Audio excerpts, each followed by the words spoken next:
ਵਾਹਿਗੁਰੂ ਜੀ ਕਾ ਖਾਲਸਾ ਵਾਹਿਗੁਰੂ ਜੀ ਕੀ ਫਤਿਹ। अस्सलाम वालेकुम आदाब बर्ज मैं ਤੁਹਾਡੀ ਹੋਸਟ ਆਣੀ ਦੇ ਮੁਕਰਤ ਮੈਂ ਟੀਵੀ ਰਿਫੋਰ ਦੇ ਸਾਰੇ ਦਰਸ਼ਕਾਂ ਤੇ ਸਰੋਤਿਆਂ ਨੂੰ ਜੀ ਆਇਆਂ ਕਹਿੰਦੀ ਆ ਪ੍ਰੋਗਰਾਮ ਸੱਚ ਵਿੱਚ ਜਿਹੜੇ ਇਸ ਪ੍ਰੋਗਰਾਮ ਨਾਲ ਦੇਸ਼ਾਂ ਵਿਦੇਸ਼ਾਂ ਤੋਂ ਜੁੜ ਚੁੱਕੇ ਨੇ। ਖਾਲਸਾ ਅਫੇਅਰਸ ਸੈਂਟਰ ਦੇ ਸੰਚਾਲਕ ਡਾਕਟਰ ਅਮਰਜੀਤ ਸਿੰਘ ਜੀ ਸਾਡੇ ਨਾਲ ਸਟੂਡੀਓ ਵਿੱਚ ਮੌਜੂਦ ਨੇ। ਉਹਨਾਂ ਨਾਲ ਗੱਲਬਾਤ ਕਰਕੇ ਅੱਜ ਦੇ ਅਹਿਮ ਇਸ਼ੂਜ਼ ਉੱਪਰ ਉਹਨਾਂ ਤੋਂ ਉਹਨਾਂ ਦਾ ਤਬਸਰਾ ਜਾਣਦੇ ਹਾਂ।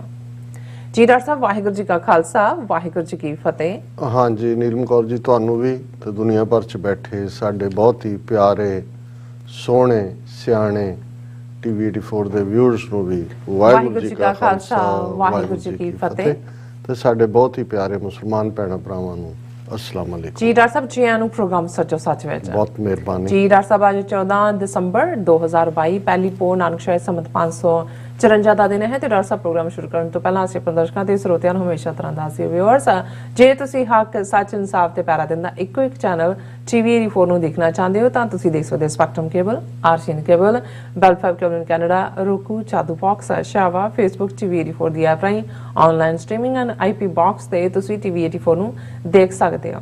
ਵਿਊਅਰਸ ਜੇ ਤੁਸੀਂ ਟੀਵੀ 84 ਨਾਲ ਪ੍ਰੋਗਰਾਮ ਸੱਚੋ ਸੱਚ ਨਾਲ ਫੇਸਬੁੱਕ ਰਾਹੀਂ ਜੁੜੇ ਤਾਂ ਸਾਨੂੰ ਵੱਧ ਲਾਈਕ ਕਰੋ ਤੇ ਸ਼ੇਅਰ ਕਰੋ ਅਤੇ ਨਾਲ ਹੀ YouTube ਤੇ ਸਬਸਕ੍ਰਾਈਬ ਵੀ ਕਰੋ। ਇਹ ਵੀ ਦੱਸ ਦਿਓ ਕਿ ਤੁਸੀਂ ਟੀਵੀ 84 ਦੀ ਐਪ ਨੂੰ ਐਂਡਰੋਇਡ ਐਂਡ ਐਪ ਸਟੋਰ ਤੇ ਡਾਊਨਲੋਡ ਕਰਕੇ ਜੋ ਟੀਵੀ 84 ਦੀ ਲਾਈਵ ਸਟ੍ਰੀਮ ਹੈ ਇਸ ਨੂੰ ਤੁਸੀਂ 24 ਆਵਰਸ ਦੇਖ ਸਕਦੇ ਹੋ। ਸੋ ਵਿਊਅਰਸ ਪ੍ਰੋਗਰਾਮ ਦੀ ਸ਼ੁਰੂਆਤ ਕਰਦੇ ਹਾਂ ਦੀ ਸਪਾਂਸਰਸ਼ਿਪ ਦੇ ਹਵਾਲੇ ਨਾਲ ਕਿ ਅੱਜ ਦੇ ਪ੍ਰੋਗਰਾਮ ਸੱਚੋ ਸੱਚ ਨੂੰ ਸਪਾਂਸਰ ਕੀਤਾ ਗਿਆ ਹੈ ਵਰਜੀਨੀਆ ਤੋਂ ਸਰਦਾਰ ਬਲਵਿੰਦਰ ਸਿੰਘ ਚੱਠਾ ਜੀ ਵੱਲੋਂ। ਸੋ ਇਹਨਾਂ ਬੇਨਤੀ ਕੀਤੀ ਹੈ ਕਿ ਸਾਨੂੰ ਇਹ ਗੱਲ ਲੜ ਬਣ ਲੈਣੀ ਚਾਹੀਦੀ ਹੈ ਕਿ ਕੌਮੀ ਕਾਰਡ ਖਾਲਸਾ ਦੀ ਪ੍ਰਾਪਤੀ ਤੋਂ ਬਿਨਾਂ ਸਾਡੇ ਮਸਲਿਆਂ ਦਾ ਕੋਈ ਹੱਲ ਨਹੀਂ ਹੋ ਸਕਦਾ ਅਤੇ ਕੌਮੀ ਕਾਰਡ ਦੀ ਉਸਾਰੀ ਲਈ ਸਾਨੂੰ ਨਿਰੰਤਰ ਯਤਨਸ਼ੀਲ ਰਹਿਣਾ ਹੋਵੇਗਾ।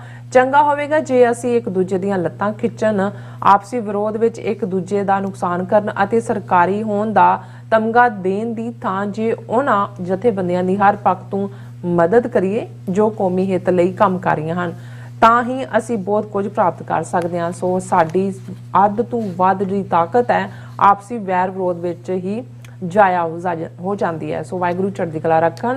ਸੋ ਅੱਜ ਦੀ ਸਪਾਂਸਰਸ਼ਿਪ ਲਈ ਅਸੀਂ ਸਰਦਾਰ ਬਲਵਿੰਦਰ ਸਿੰਘ ਜੀ ਚੱਠਾ ਦਾ ਤਹਿ ਦਿਲ ਤੋਂ ਧੰਨਵਾਦ ਕਰਦੇ ਹਾਂ ਔਰ ਤੁਹਾਨੂੰ ਵੀ ਅਪੀਲ ਬੇਨਤੀ ਕਰਦੇ ਹਾਂ ਕਿ ਤੁਸੀਂ ਵੀ ਪ੍ਰੋਗਰਾਮ ਸੱਚੋ ਸੱਚ ਨੂੰ ਵੱਧ ਤੋਂ ਵੱਧ ਸਪਾਂਸਰ ਕਰੋ। ਸਪਾਂਸਰਸ਼ਿਪ ਲਈ ਤੁਸੀਂ ਸਾਨੂੰ ਸਾਡੇ ਨੰਬਰ ਤੇ ਕਾਲ ਕਰ ਸਕਦੇ ਹੋ 5166191984। ਤੁਸੀਂ ਸਾਨੂੰ ਸੇਮ ਨੰਬਰ ਤੇ WhatsApp ਕਰ ਸਕਦੇ ਹੋ। ਤੁਸੀਂ ਸਾਨੂੰ ਈਮੇਲ ਵੀ ਕਰ ਸਕਦੇ ਹੋ info@tv84.tv ਤੇ।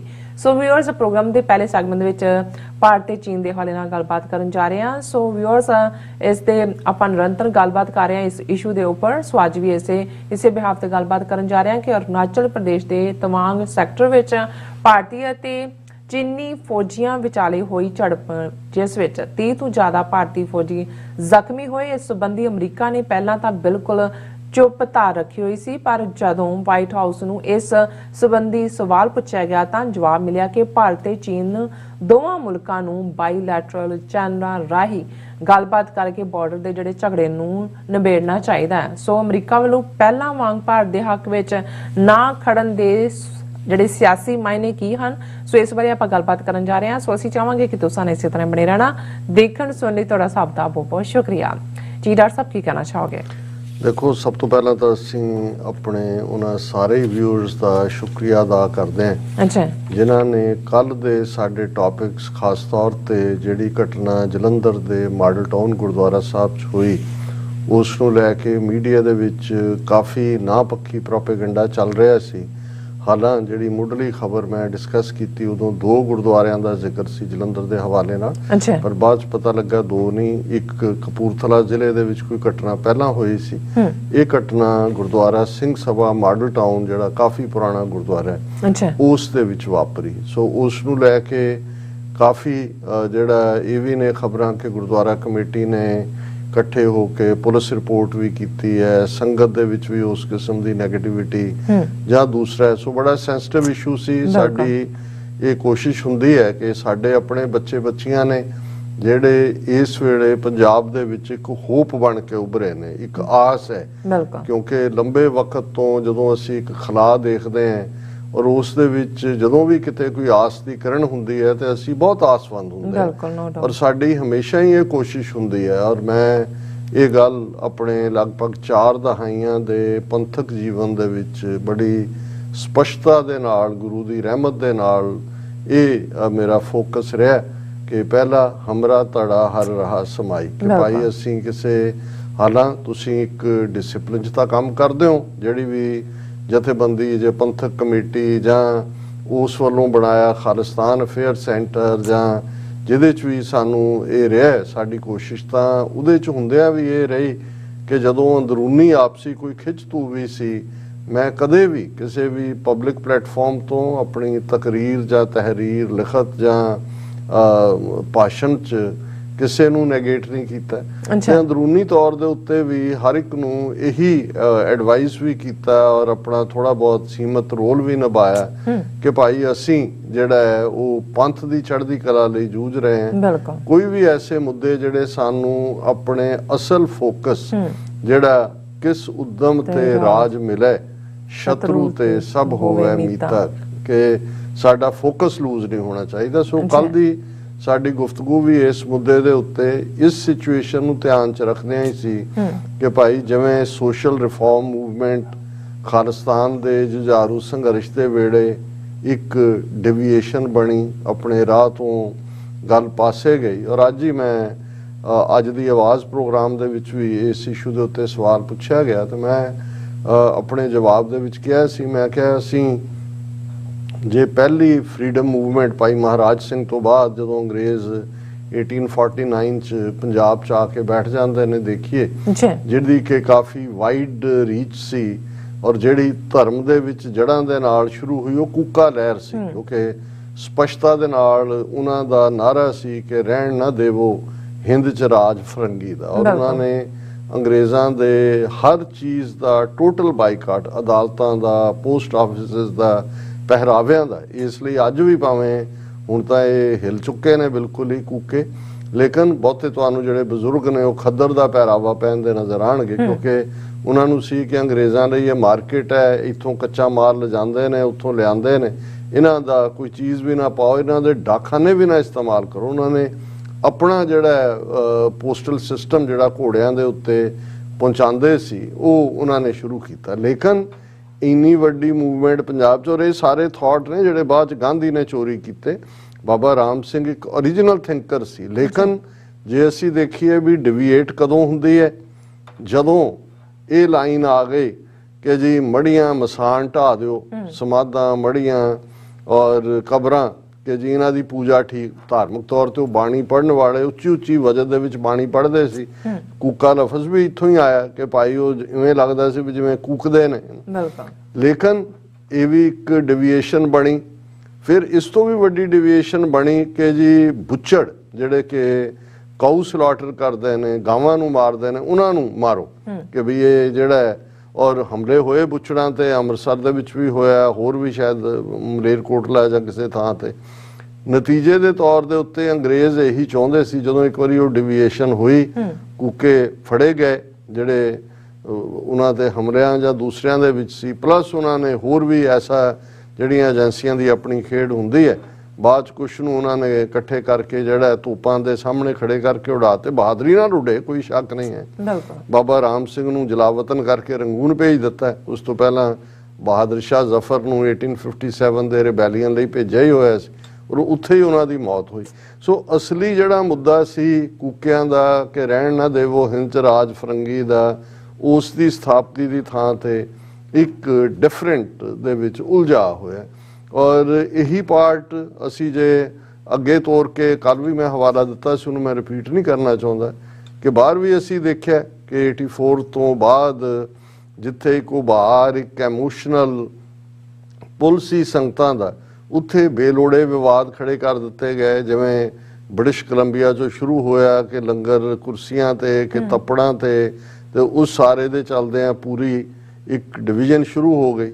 ਫਿਰ ਮਰਿਆਦਾ ਦਾ ਇਸ਼ੂ, ਔਰ ਹੁਣ ਵੀ ਜੇ ਤੁਸੀਂ ਪਿਛਲੇ ਪੀਰੀਅਡ ਦੇ ਵਿੱਚ ਦੇਖੋ, ਕੁਛ ਇਸ ਕਿਸਮ ਦੇ ਧਾਰਮਿਕ ਇਸ਼ੂ ਜਿਹੜੇ ਕਿ ਬਿਲਕੁਲ ਡਿਵਾਈਸਿਵ ਲਾਈਨ ਤੇ ਖੜੇ ਲਿਆ ਕੇ ਕਰ ਦਿੰਦੇ ਨੇ, ਔਰ ਉਹਦੇ 'ਚ ਇੱਕ ਦੂਸਰੇ ਪ੍ਰਤੀ ਜਿਸ ਕਿਸਮ ਦੀ ਸੋਸ਼ਲ ਮੀਡੀਆ ਨੇ ਉਹਨੂੰ ਹੋਰ ਵੀ ਸਖੈਨ ਬਣਾ ਦਿੱਤਾ ਹੈ, ਜ਼ੁਬਾਨ ਵਰਤੀ ਜਾਂਦੀ ਹੈ, ਇਸਤੇਮਾਲ ਕੀਤੀ ਜਾਂਦੀ ਹੈ। ਸੋ ਸਾਡਾ ਇਹੀ ਇਸ ਮੌਕੇ ਦੇ ਉੱਤੇ ਐਡਵਾਈਸ ਸੀ, ਔਰ ਉਹਨੂੰ ਸਾਡੇ ਵੱਡੀ ਗਿਣਤੀ 'ਚ ਦਰਸ਼ਕਾਂ ਵੱਲੋਂ ਆਪਣੇ ਕਮੈਂਟਸ ਰਾਹੀਂ ਔਰ ਅਦਰਵਾਈਜ਼ ਵੀ ਉਸ ਨੂੰ ਐਪਰੀਸ਼ੀਏਟ ਕੀਤਾ ਗਿਆ ਕਿ ਵੀ ਇਹ ਠੀਕ ਵਕਤ ਦੇ ਉੱਤੇ, ਕਿਉਂਕਿ ਅਸੀਂ ਜੋ ਪੰਜਾਬ ਦੇ ਵਿੱਚ ਵਾਰਸ ਪੰਜਾਬ ਦੇ ਜਥੇਬੰਦੀ ਵੱਲੋਂ ਜਿਸ ਕਿਸਮ ਦੀ ਮੁਹਿੰਮ ਵਿੱਢੀ ਗਈ ਹੈ ਅੰਮ੍ਰਿਤ ਸੰਚਾਰ ਦੀ, ਆਪਣੀਆਂ ਜੜ੍ਹਾਂ ਨਾਲ ਜੋੜਨ ਦੀ, ਪੰਥ ਦੇ ਪਾਤਸ਼ਾਹੀ ਦਾਅਵੇ ਦੀ, ਉਹਨੂੰ ਕਾਮਯਾਬ ਦੇਖਣਾ ਚਾਹੁੰਦੇ ਹਾਂ। ਔਰ ਅਸੀਂ ਨਹੀਂ ਚਾਹੁੰਦੇ ਕਿ ਭਾਈ ਇਹ ਜਿਹੜਾ ਇਸ ਕਿਸਮ ਦੀਆਂ ਡੈਵੀਏਸ਼ਨਸ ਕਿ ਜਿੱਥੇ ਹਕੂਮਤਾਂ ਏਜੰਸੀਆਂ ਆਪਸ ਦੇ ਵਿੱਚ ਹੀ ਇਸ ਕਿਸਮ ਦੇ ਇਸ਼ੂਜ਼ ਦੇ ਵਿੱਚ ਸਾਨੂੰ ਉਲਝਾ ਦੇਣ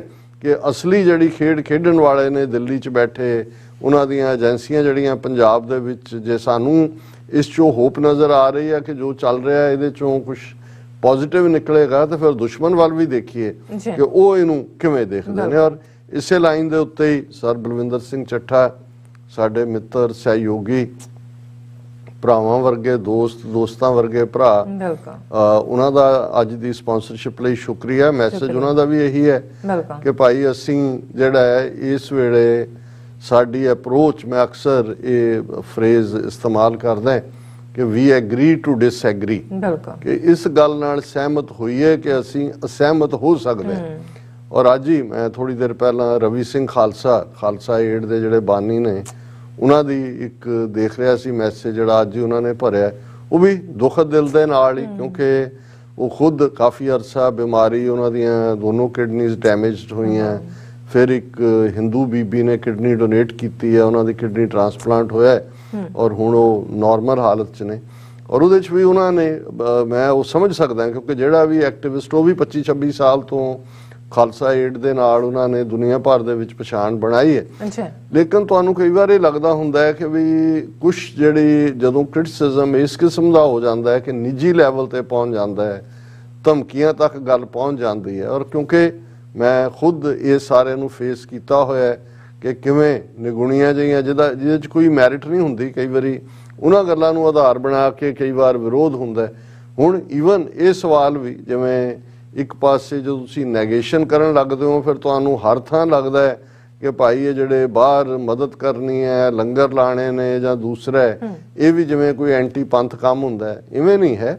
ਇਹ ਤਾਂ ਠੀਕ ਹੈ ਕਿ ਵੀ ਜੇ ਅਸੀਂ ਪੰਜਾਬ ਦੇ ਵਿੱਚ ਫੋਕਸ ਮੰਗਦੇ ਹਾਂ, ਉਹਨਾਂ ਨੇ ਆਪਣਾ ਗਿਣਾਇਆ ਕਿ ਪੰਜਾਬ 'ਚ ਉਹਨਾਂ ਨੇ ਕਿੰਨੇ ਘਰ ਬਣਾ ਕੇ ਦਿੱਤੇ, ਕੀ ਲਾਈਨ ਜਿਹੜੀ ਹੈ ਉਹਨਾਂ ਨੇ ਉਹ ਕਰਦੇ ਨੇ। ਇਹ ਠੀਕ ਹੈ ਕਿ ਵੀ ਸਾਡੀ ਵੀ ਜਿੰਨੀਆਂ ਵੀ ਹਿਊਮੈਨੀਟੇਰੀਅਨ ਸਿੱਖਾਂ ਦੀਆਂ ਆਰਗੇਨਾਈਜੇਸ਼ਨਸ ਨੇ, ਉਹ ਖਾਲਸਾ ਏਡ ਹੋਏ, ਯੂਨਾਈਟਿਡ ਸਿੱਖਸ ਹੋਏ ਜਾਂ ਦੂਸਰੀਆਂ ਹੋਣ, ਮੇਰਾ ਵੀ ਹਮੇਸ਼ਾ ਇਹ ਟੇਕ ਹੁੰਦੀ ਹੈ ਕਿ ਵੀ ਸਾਡੇ ਰਿਸੋਰਸਿਸ ਦੇ ਵਿੱਚ ਠੀਕ ਹੈ ਕਿ ਜਿੱਥੇ ਜਿਨ੍ਹਾਂ ਮੁਲਕਾਂ 'ਚ ਅਸੀਂ ਰਹਿੰਦੇ, ਹੁਣ ਜੇ ਅਸੀਂ ਆਸਟ੍ਰੇਲੀਆ ਦੇ ਹਵਾਲੇ ਨਾਲ ਗੱਲ ਕਰੀਏ ਕਿ ਜਿੱਥੇ ਜੇ ਅੱਜ ਆਸਟ੍ਰੇਲੀਆ ਦੇ ਪੋਲੀਟੀਸ਼ੀਅਨਸ, ਉਹਨਾਂ ਦੇ MP, ਉਹਨਾਂ ਦੇ ਦੂਸਰੇ ਓਪੀਨੀਅਨ ਮੇਕਰ, ਡਿਸੀਜਨ ਮੇਕਰ ਸਿੱਖਾਂ ਦੇ ਹੱਕ 'ਚ ਖਲੋਤੇ ਨੇ, ਉਹਨਾਂ ਦੀਆਂ ਤੁਸੀਂ ਚਿੱਠੀਆਂ ਦੇਖੋ ਤੇ ਉਹ ਸਿੱਖਾਂ ਨੂੰ ਐਪਰੀਸ਼ੀਏਟ ਕਰਦੇ ਨੇ ਕਿ ਜੀ ਬੁਸ਼ ਫਾਇਰਸ, ਫਲੱਡਸ, COVID-19 ਵੀ ਉਹਦੇ 'ਚ ਸਿੱਖਾਂ ਨੇ ਸਭ ਤੋਂ ਮੂਹਰੇ ਹੋ ਕੇ ਜਿਹੜਾ ਆਪਣਾ ਰੋਲ ਅਦਾ ਕੀਤਾ। ਸੋ ਸਾਨੂੰ, ਅਸੀਂ ਜਦੋਂ ਕਿ ਇੱਕ ਗਲੋਬਲ ਅੱਜ ਸਾਡੀ ਪ੍ਰੈਜ਼ੈਂਸ ਹੈ, ਸਾਨੂੰ ਹਰ ਥਾਂ ਦੇ ਉੱਤੇ ਉਹਨਾਂ ਮੁਲਕਾਂ ਦੇ ਵਿੱਚ ਵੀ ਰਹਿੰਦੇ ਆ ਆਪਣਾ ਫਰਜ਼ ਅਦਾ ਕਰਨ ਦੀ ਲੋੜ ਹੈ। ਔਰ ਇਹਦੇ ਨਾਲ ਨਾਲ ਜਿਹੜਾ ਮੈਂ ਸਮਝਦਾ ਵੀ ਅਸੀਂ ਭਾਵੇਂ ਜਿੰਨੇ ਮਰਜ਼ੀ ਕਮਜ਼ੋਰ ਹੋਈਏ, ਲੇਕਿਨ ਗੁਰੂ ਨਾਨਕ ਸਾਹਿਬ ਦੀ ਦੇਗ ਜਿਹੜੇ 20 ਰੁਪਈਆਂ ਦਾ ਭੁੱਖੇ ਸਾਧੂਆਂ ਨੂੰ ਖਵਾਣਾ ਜਿਸ ਤੋਂ ਸ਼ੁਰੂਆਤ ਹੁੰਦੀ ਹੈ, ਉਹ ਸਾਡੀ ਇੱਕ ਪਛਾਣ ਵੀ ਬਣ ਗਿਆ। ਔਰ ਜਿੱਥੇ ਵੀ ਕੋਵਿਡ ਦੇ ਚੱਲਦੇ ਆ ਦੁਨੀਆ ਭਰ ਦੇ ਵਿੱਚ ਸਾਡੇ ਜਿਹੜੀ ਹੈ ਇਸ ਨੇ ਸਿੱਖੀ ਦੀ ਪਛਾਣ ਵੀ ਦਿੱਤੀ ਹੈ। ਹਾਲਾਂ ਪੰਜਾਬ ਦੇ ਲੋਕਾਂ ਦੀਆਂ ਸਮੱਸਿਆਵਾਂ, ਖਾਸ ਤੌਰ ਤੇ ਗਰੀਬ ਕਿਰਤੀ ਸਿੱਖਾਂ ਦੀਆਂ, ਉਹਨਾਂ ਵੱਲ ਧਿਆਨ ਦੇਣ ਦੀ ਲੋੜ ਹੈ, ਉਹਨਾਂ ਦੇ ਉੱਤੇ ਕੰਮ ਕਰਨ ਦੀ ਲੋੜ ਹੈ। ਇਹ ਅਸੀਂ ਇੱਕ ਢੰਗ ਤਰੀਕੇ ਨਾਲ ਸੁਜੈਸਟ ਕਰ ਸਕਦੇ ਹਾਂ ਕਿ ਜੀ ਭਾਈ ਤੁਹਾਡੇ ਬਜਟ ਦਾ ਇੱਕ ਵੱਡਾ ਹਿੱਸਾ ਪੰਜਾਬ, ਪਰ ਉਹੀ ਤਰੀਕਾ ਜੇ ਇਹ ਹੋਏਗਾ ਕਿ ਭਾਈ ਇਹ ਜਿਹੜਾ ਇਹ ਕੁਛ ਨਹੀਂ, ਇਹ ਤਾਂ ਫਜ਼ੂਲ ਕਰ ਰਹੇ ਨੇ, ਇਹ ਬੰਦ ਕਰੋ ਲੰਗਰ, ਇਹਨਾਂ ਨੂੰ ਬੰਦ ਕਰ ਦਿਓ, ਫਿਰ ਇਹ ਅਪਰੋਚ ਠੀਕ ਨਹੀਂ ਹੁੰਦੀ। ਔਰ ਇਹੀ ਸਾਡੀ ਤਰਾਸਦੀ ਵੀ ਹੈ ਕਿ ਵੀ ਅਸੀਂ ਦੂਸਰੇ ਪਾਸੇ ਅਸੀਂ ਦੇਖਦੇ ਹਾਂ ਜੇ ਜਿਸ RSS ਨਾਲ ਸਾਡੀ ਟੱਕਰ ਹੈ, ਹਜ਼ਾਰਾਂ ਦੀ ਗਿਣਤੀ 'ਚ ਉਹਨਾਂ ਦੇ ਇਸ ਕਿਸਮ ਦੇ ਵਲੰਟੀਅਰ ਨੇ ਜਿਨ੍ਹਾਂ ਨੇ ਵਿਆਹ ਨਹੀਂ ਕਰਾਏ ਹੋਏ, ਜਿਨ੍ਹਾਂ ਨੇ ਸਾਰੀ ਜ਼ਿੰਦਗੀ ਦਿੱਤੀ ਹੋਈ। ਔਰ 100 ਸਾਲ ਬਾਅਦ ਉਹਨਾਂ ਦਾ ਜੋ 100 ਸਾਲ ਪਹਿਲਾਂ ਹੈਡਗਵੇਅਰ ਨੇ ਜਦੋਂ RSS ਫਾਊਂਡ ਕੀਤਾ, 100 ਸਾਲ ਲੱਗੇ ਕਿ ਉਹ ਆ ਕੇ ਅੱਜ ਉਸ ਮੁਕਾਮ ਤੇ ਨੇ ਕਿ ਉਹਨਾਂ ਦੇ ਕੋਲ ਪੋਲੀਟੀਕਲ ਪਾਵਰ ਹੈ, ਕੋਈ ਰਿਸੋਰਸ ਦੀ ਕਮੀ ਦੇ ਨਾਂ ਦੀ ਚੀਜ਼ ਨਹੀਂ, ਔਰ ਉਹ ਹਿੰਦੂਤਵਾ ਦਾ ਏਜੰਡਾ ਰੂਥਲੈਸਲੀ ਜਿਹੜਾ ਹੈ ਉਹਨੂੰ ਲਾਗੂ ਕਰ ਰਹੇ ਨੇ। ਅੱਛਾ। ਸੋ ਸਾਡੇ ਕੋਲ ਜਿੰਨੇ ਵੱਡੇ ਸਾਡੇ ਚੈਲੰਜਸ ਨੇ, ਕਿੰਨੇ ਕੁ ਵਲੰਟੀਅਰ ਨੇ, ਕਿੰਨੇ ਕੁ ਸਾਡੇ ਰਿਸੋਰਸ ਵੀ ਅਸੀਂ ਲਾ ਰਹੇ ਹਾਂ ਜਿਹਦੇ ਥੱਲੇ ਕਿ ਭਾਈ ਅਸੀਂ ਜਿਸ ਦੁਸ਼ਮਣ ਨਾਲ ਟੱਕਰ ਹੈ ਉਹਨੂੰ ਕਰ ਸੋ, ਜਿੰਨੇ ਕੁ ਹੈ ਨੇ ਉਹਨਾਂ ਦੀਆਂ ਕਮਜ਼ੋਰੀਆਂ ਨੂੰ ਵੀ ਨਜ਼ਰਅੰਦਾਜ਼ ਕਰੀਏ, ਅੰਦਰ ਬਿਠਾ ਕੇ ਜਿਹੜਾ ਉਹਨਾਂ ਨੂੰ ਅਸੀਂ ਕਹਿ ਸਕਦੇ ਹਾਂ, ਸਮਝਾ ਸਕਦੇ ਹਾਂ, ਬਜਾਏ ਇਸ ਦੇ ਕਿ ਵੀ ਅਸੀਂ ਜਿਹੜਾ ਉਹ ਨੈਗੇਟਿਵਿਟੀ ਕਰੀਏ। ਸੋ ਇਹ ਸਾਰੇ ਚੱਠਾ ਸਾਹਿਬ ਦਾ ਵੀ ਇਹੀ ਮੈਸੇਜ ਹੈ ਕਿ ਭਾਈ ਅਸੀਂ ਘੱਟੋ ਘੱਟ ਰਲ ਮਿਲ ਕੇ ਜਿਹੜੇ ਕੰਮ ਕਰਨ ਵਾਲੇ ਨੇ ਉਹਨਾਂ ਦੀ ਮਦਦ ਕਰੀਏ। ਜੇ ਮਦਦ ਨਹੀਂ ਕਰ ਸਕਦੇ ਤਾਂ ਜ਼ੁਬਾਨੀ ਸ਼ਾਬਾਸ਼ ਹੀ ਦਈਏ, ਸ਼ਾਬਾਸ਼ ਵੀ ਨਹੀਂ ਦੇ ਸਕਦੇ ਤਾਂ ਘੱਟੋ ਘੱਟ ਚੁੱਪ ਹੀ ਕਰ ਜਾਈਏ। ਤੇ ਜੇ ਚੁੱਪ ਕਰਨਾ ਵੀ ਔਖਾ ਲੱਗਦਾ ਹੈ ਫਿਰ ਘੱਟੋ ਘੱਟ ਨਾ ਪੱਖੀ ਬਿਆਨਬਾਜ਼ੀ ਨਾ ਕਰੀਏ ਕਿਸੇ ਥਾਂ ਤੇ ਤਾਂ ਹੋਏ। ਇਹੀ ਈਵਨ ਪੋਲੀਟੀਕਲ ਪਾਵਰ ਜਾਂ ਖਾਲਿਸਤਾਨ ਦੇ ਹਵਾਲੇ ਨਾਲ ਵੀ ਹੈ ਕਿ ਭਾਈ ਤੁਸੀਂ ਕੁਝ ਨਹੀਂ ਕਰ ਸਕਦੇ, ਅਰਦਾਸ ਹੀ ਕਰੋ 2 ਵੇਲੇ, ਕਿਉਂਕਿ ਘੱਟੋ ਘੱਟ ਅਰਦਾਸ ਨਾਲ ਤੁਹਾਡੇ ਅੰਦਰਲਾ ਜ਼ਹਿਰ ਵੀ ਜਿਹੜਾ ਰੁਕਦਾ ਹੈ ਜੇ ਨੈਗੇਟਿਵਿਟੀ ਹੈਗੀ ਹੈ। ਔਰ ਜ਼ਾਹਰ ਹੈ ਕਿ ਜੇ ਸੱਚਮੁੱਚ ਤੁਸੀਂ ਡੈਡੀਕੇਸ਼ਨ ਡਿਵੋਸ਼ਨ ਦੇ ਨਾਲ ਅਰਦਾਸ ਕਰਦੇ ਹੋ ਤਾਂ ਫਿਰ ਉਸ ਅਰਦਾਸ ਦੇ ਵਿੱਚ ਬਲ ਹੁੰਦਾ ਹੈ, ਤਾਕਤ ਹੁੰਦੀ ਹੈ। ਜਿੱਥੇ ਵੀ ਕੋਈ ਬੈਠਾ ਕੰਮ ਕਰ ਰਿਹਾ, ਜਦੋਂ ਕਿਸੇ ਲਈ ਤੁਸੀਂ ਅਰਦਾਸ ਬੇਨਤੀ ਕਰਦੇ ਹੋ ਉਸ ਦਾ ਅਸਰ ਹੁੰਦਾ ਹੈ। ਸੋ ਚੱਠਾ ਸਾਹਿਬ ਤੁਹਾਡਾ ਬਹੁਤ ਬਹੁਤ ਸ਼ੁਕਰੀਆ। ਹੁਣ ਅਸੀਂ ਆ ਜਾਈਏ ਤਵਾਂਗ, ਅਰੁਣਾਚਲ ਪ੍ਰਦੇਸ਼। ਇੱਕ ਪਾਸੇ ਭਾਰਤ ਦਾ ਨਾਰਥ ਈਸਟ ਦੇ ਵਿੱਚ ਵੈਸਟਰਨ ਸੈਕਟਰ, ਜਿਸ ਦੇ ਵਿੱਚ ਗਲਵਾਨ, ਡੈਪਸੋਂਗ, ਪੈਨਸੋਂਗ ਲੇਕ, ਦੂਜੇ ਤੀਜੇ ਅਸੀਂ ਉਸ ਦਾ ਜ਼ਿਕਰ ਕੀਤਾ। ਹੁਣ ਜਿਹੜਾ ਚਾਈਨਾ ਨੇ ਨਵਾਂ ਫਰੰਟ ਖੋਲ੍ਹਿਆ ਈਸਟ ਦੇ ਵਿੱਚ, ਕਿਉਂਕਿ ਦੋਨੋਂ ਬਾਰਡਰ ਜਿਹੜੇ ਚਾਈਨਾ ਦੇ ਨਾਲ ਭਾਰਤ ਦੇ ਲੱਗਦੇ ਨੇ 3000 ਕਿਲੋਮੀਟਰ ਤੋਂ ਜ਼ਿਆਦਾ ਦਾ, ਉਹ ਸਾਰੇ ਇਹਨਾਂ ਸੈਕਟਰਸ ਨੇ। ਆਲਰੇਡੀ ਵੈਸਟਰਨ ਸੈਕਟਰ ਦੇ ਵਿੱਚ 38000 ਸਕੁਅਰ ਕਿਲੋਮੀਟਰ ਟੈਰੀਟਰੀ ਚਾਈਨਾ ਨੇ 62 ਦੇ ਵਿੱਚ ਲਈ। ਔਰ 15 ਜੂਨ 2020 ਨੂੰ ਗਲਵਾਨ ਵੈਲੀ 'ਚ ਟੱਕਰ ਤੋਂ ਬਾਅਦ ਇਸ ਸੈਕਟਰ ਦੇ ਵਿੱਚ ਜਿਹੜਾ ਵੈਸਟਰਨ ਸੈਕਟਰ ਹੈ ਉਸ ਦੇ ਵਿੱਚ ਚਾਈਨਾ ਨੇ 2000 ਸਕੁਅਰ ਕਿਲੋਮੀਟਰ ਟੈਰੀਟਰੀ ਲਈ। ਸੋ 40000 ਸਕੁਅਰ ਕਿਲੋਮੀਟਰ ਦੇ ਉੱਤੇ ਚੀਨ ਬੈਠਾ ਹੈ। ਇਹ ਵੱਖਰੀ ਗੱਲ ਹੈ ਕਿ ਸਾਡੇ ਮੋਦੀ ਔਰ ਅਮਿਤ ਸ਼ਾਹ ਜਿਹੜੇ 56 ਇੰਚ ਦੀ ਛਾਤੀ ਵਾਲੇ ਨੇ, ਨਾ ਕੋਈ ਆਇਆ ਨਾ ਕੋਈ ਘੁਸਾ, ਨਾ ਉਹ ਸਾਰੇ ਦੇ ਉੱਤੇ ਖੜੇ ਨੇ।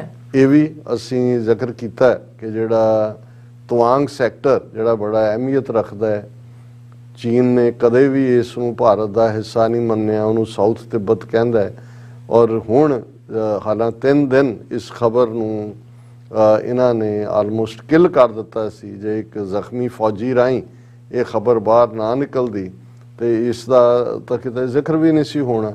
ਹੁਣ ਇਸ ਦੇ ਹੋਰ ਵੇਰਵੇ ਵੀ ਆ ਰਹੇ ਨੇ ਸਾਡੇ ਕੋਲ, ਅਦਰ ਦੈਨ ਇੰਡੀਅਨ ਮੀਡੀਆ ਜਾਂ ਇੰਟਰਨੈਸ਼ਨਲ ਮੀਡੀਆ ਤੋਂ ਕੁਝ ਐਸੇ ਸੋਰਸ ਵੀ ਨੇ ਜਿਹੜੇ ਸਾਡੇ ਤੱਕ ਖਬਰ ਪਹੁੰਚਾਉਂਦੇ ਨੇ।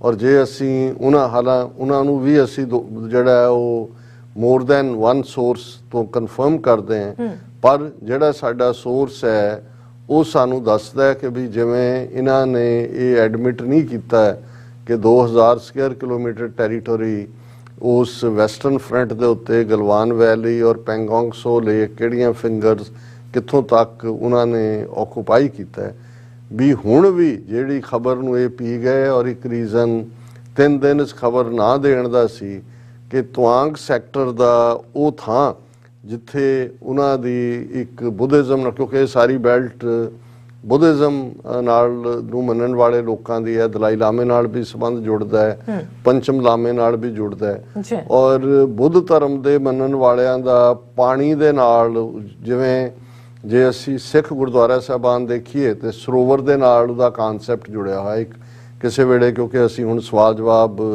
ਸੀਰੀਜ਼ ਸ਼ੁਰੂ ਕੀਤੀ ਹੋਈ ਹੈ, ਮੈਂ ਇਸ ਦੇ ਉੱਤੇ ਗੱਲ ਕਰਾਂਗਾ ਕਿ ਵੀ ਐਸੇ ਕਿਹੜੇ ਪੈਰਲਲ ਨੇ ਜਿਹੜੇ ਬੁੱਧ ਧਰਮ ਤੇ ਸਿੱਖ ਧਰਮ ਦੇ ਵਿੱਚ ਨੇ, ਆਰਕੀਟੈਕਟ ਦੇ ਐਂਗਲ ਤੋਂ ਹੀ ਨਹੀਂ ਰੂਹਾਨੀਅਤ ਦੇ ਐਂਗਲ ਤੋਂ ਵੀ।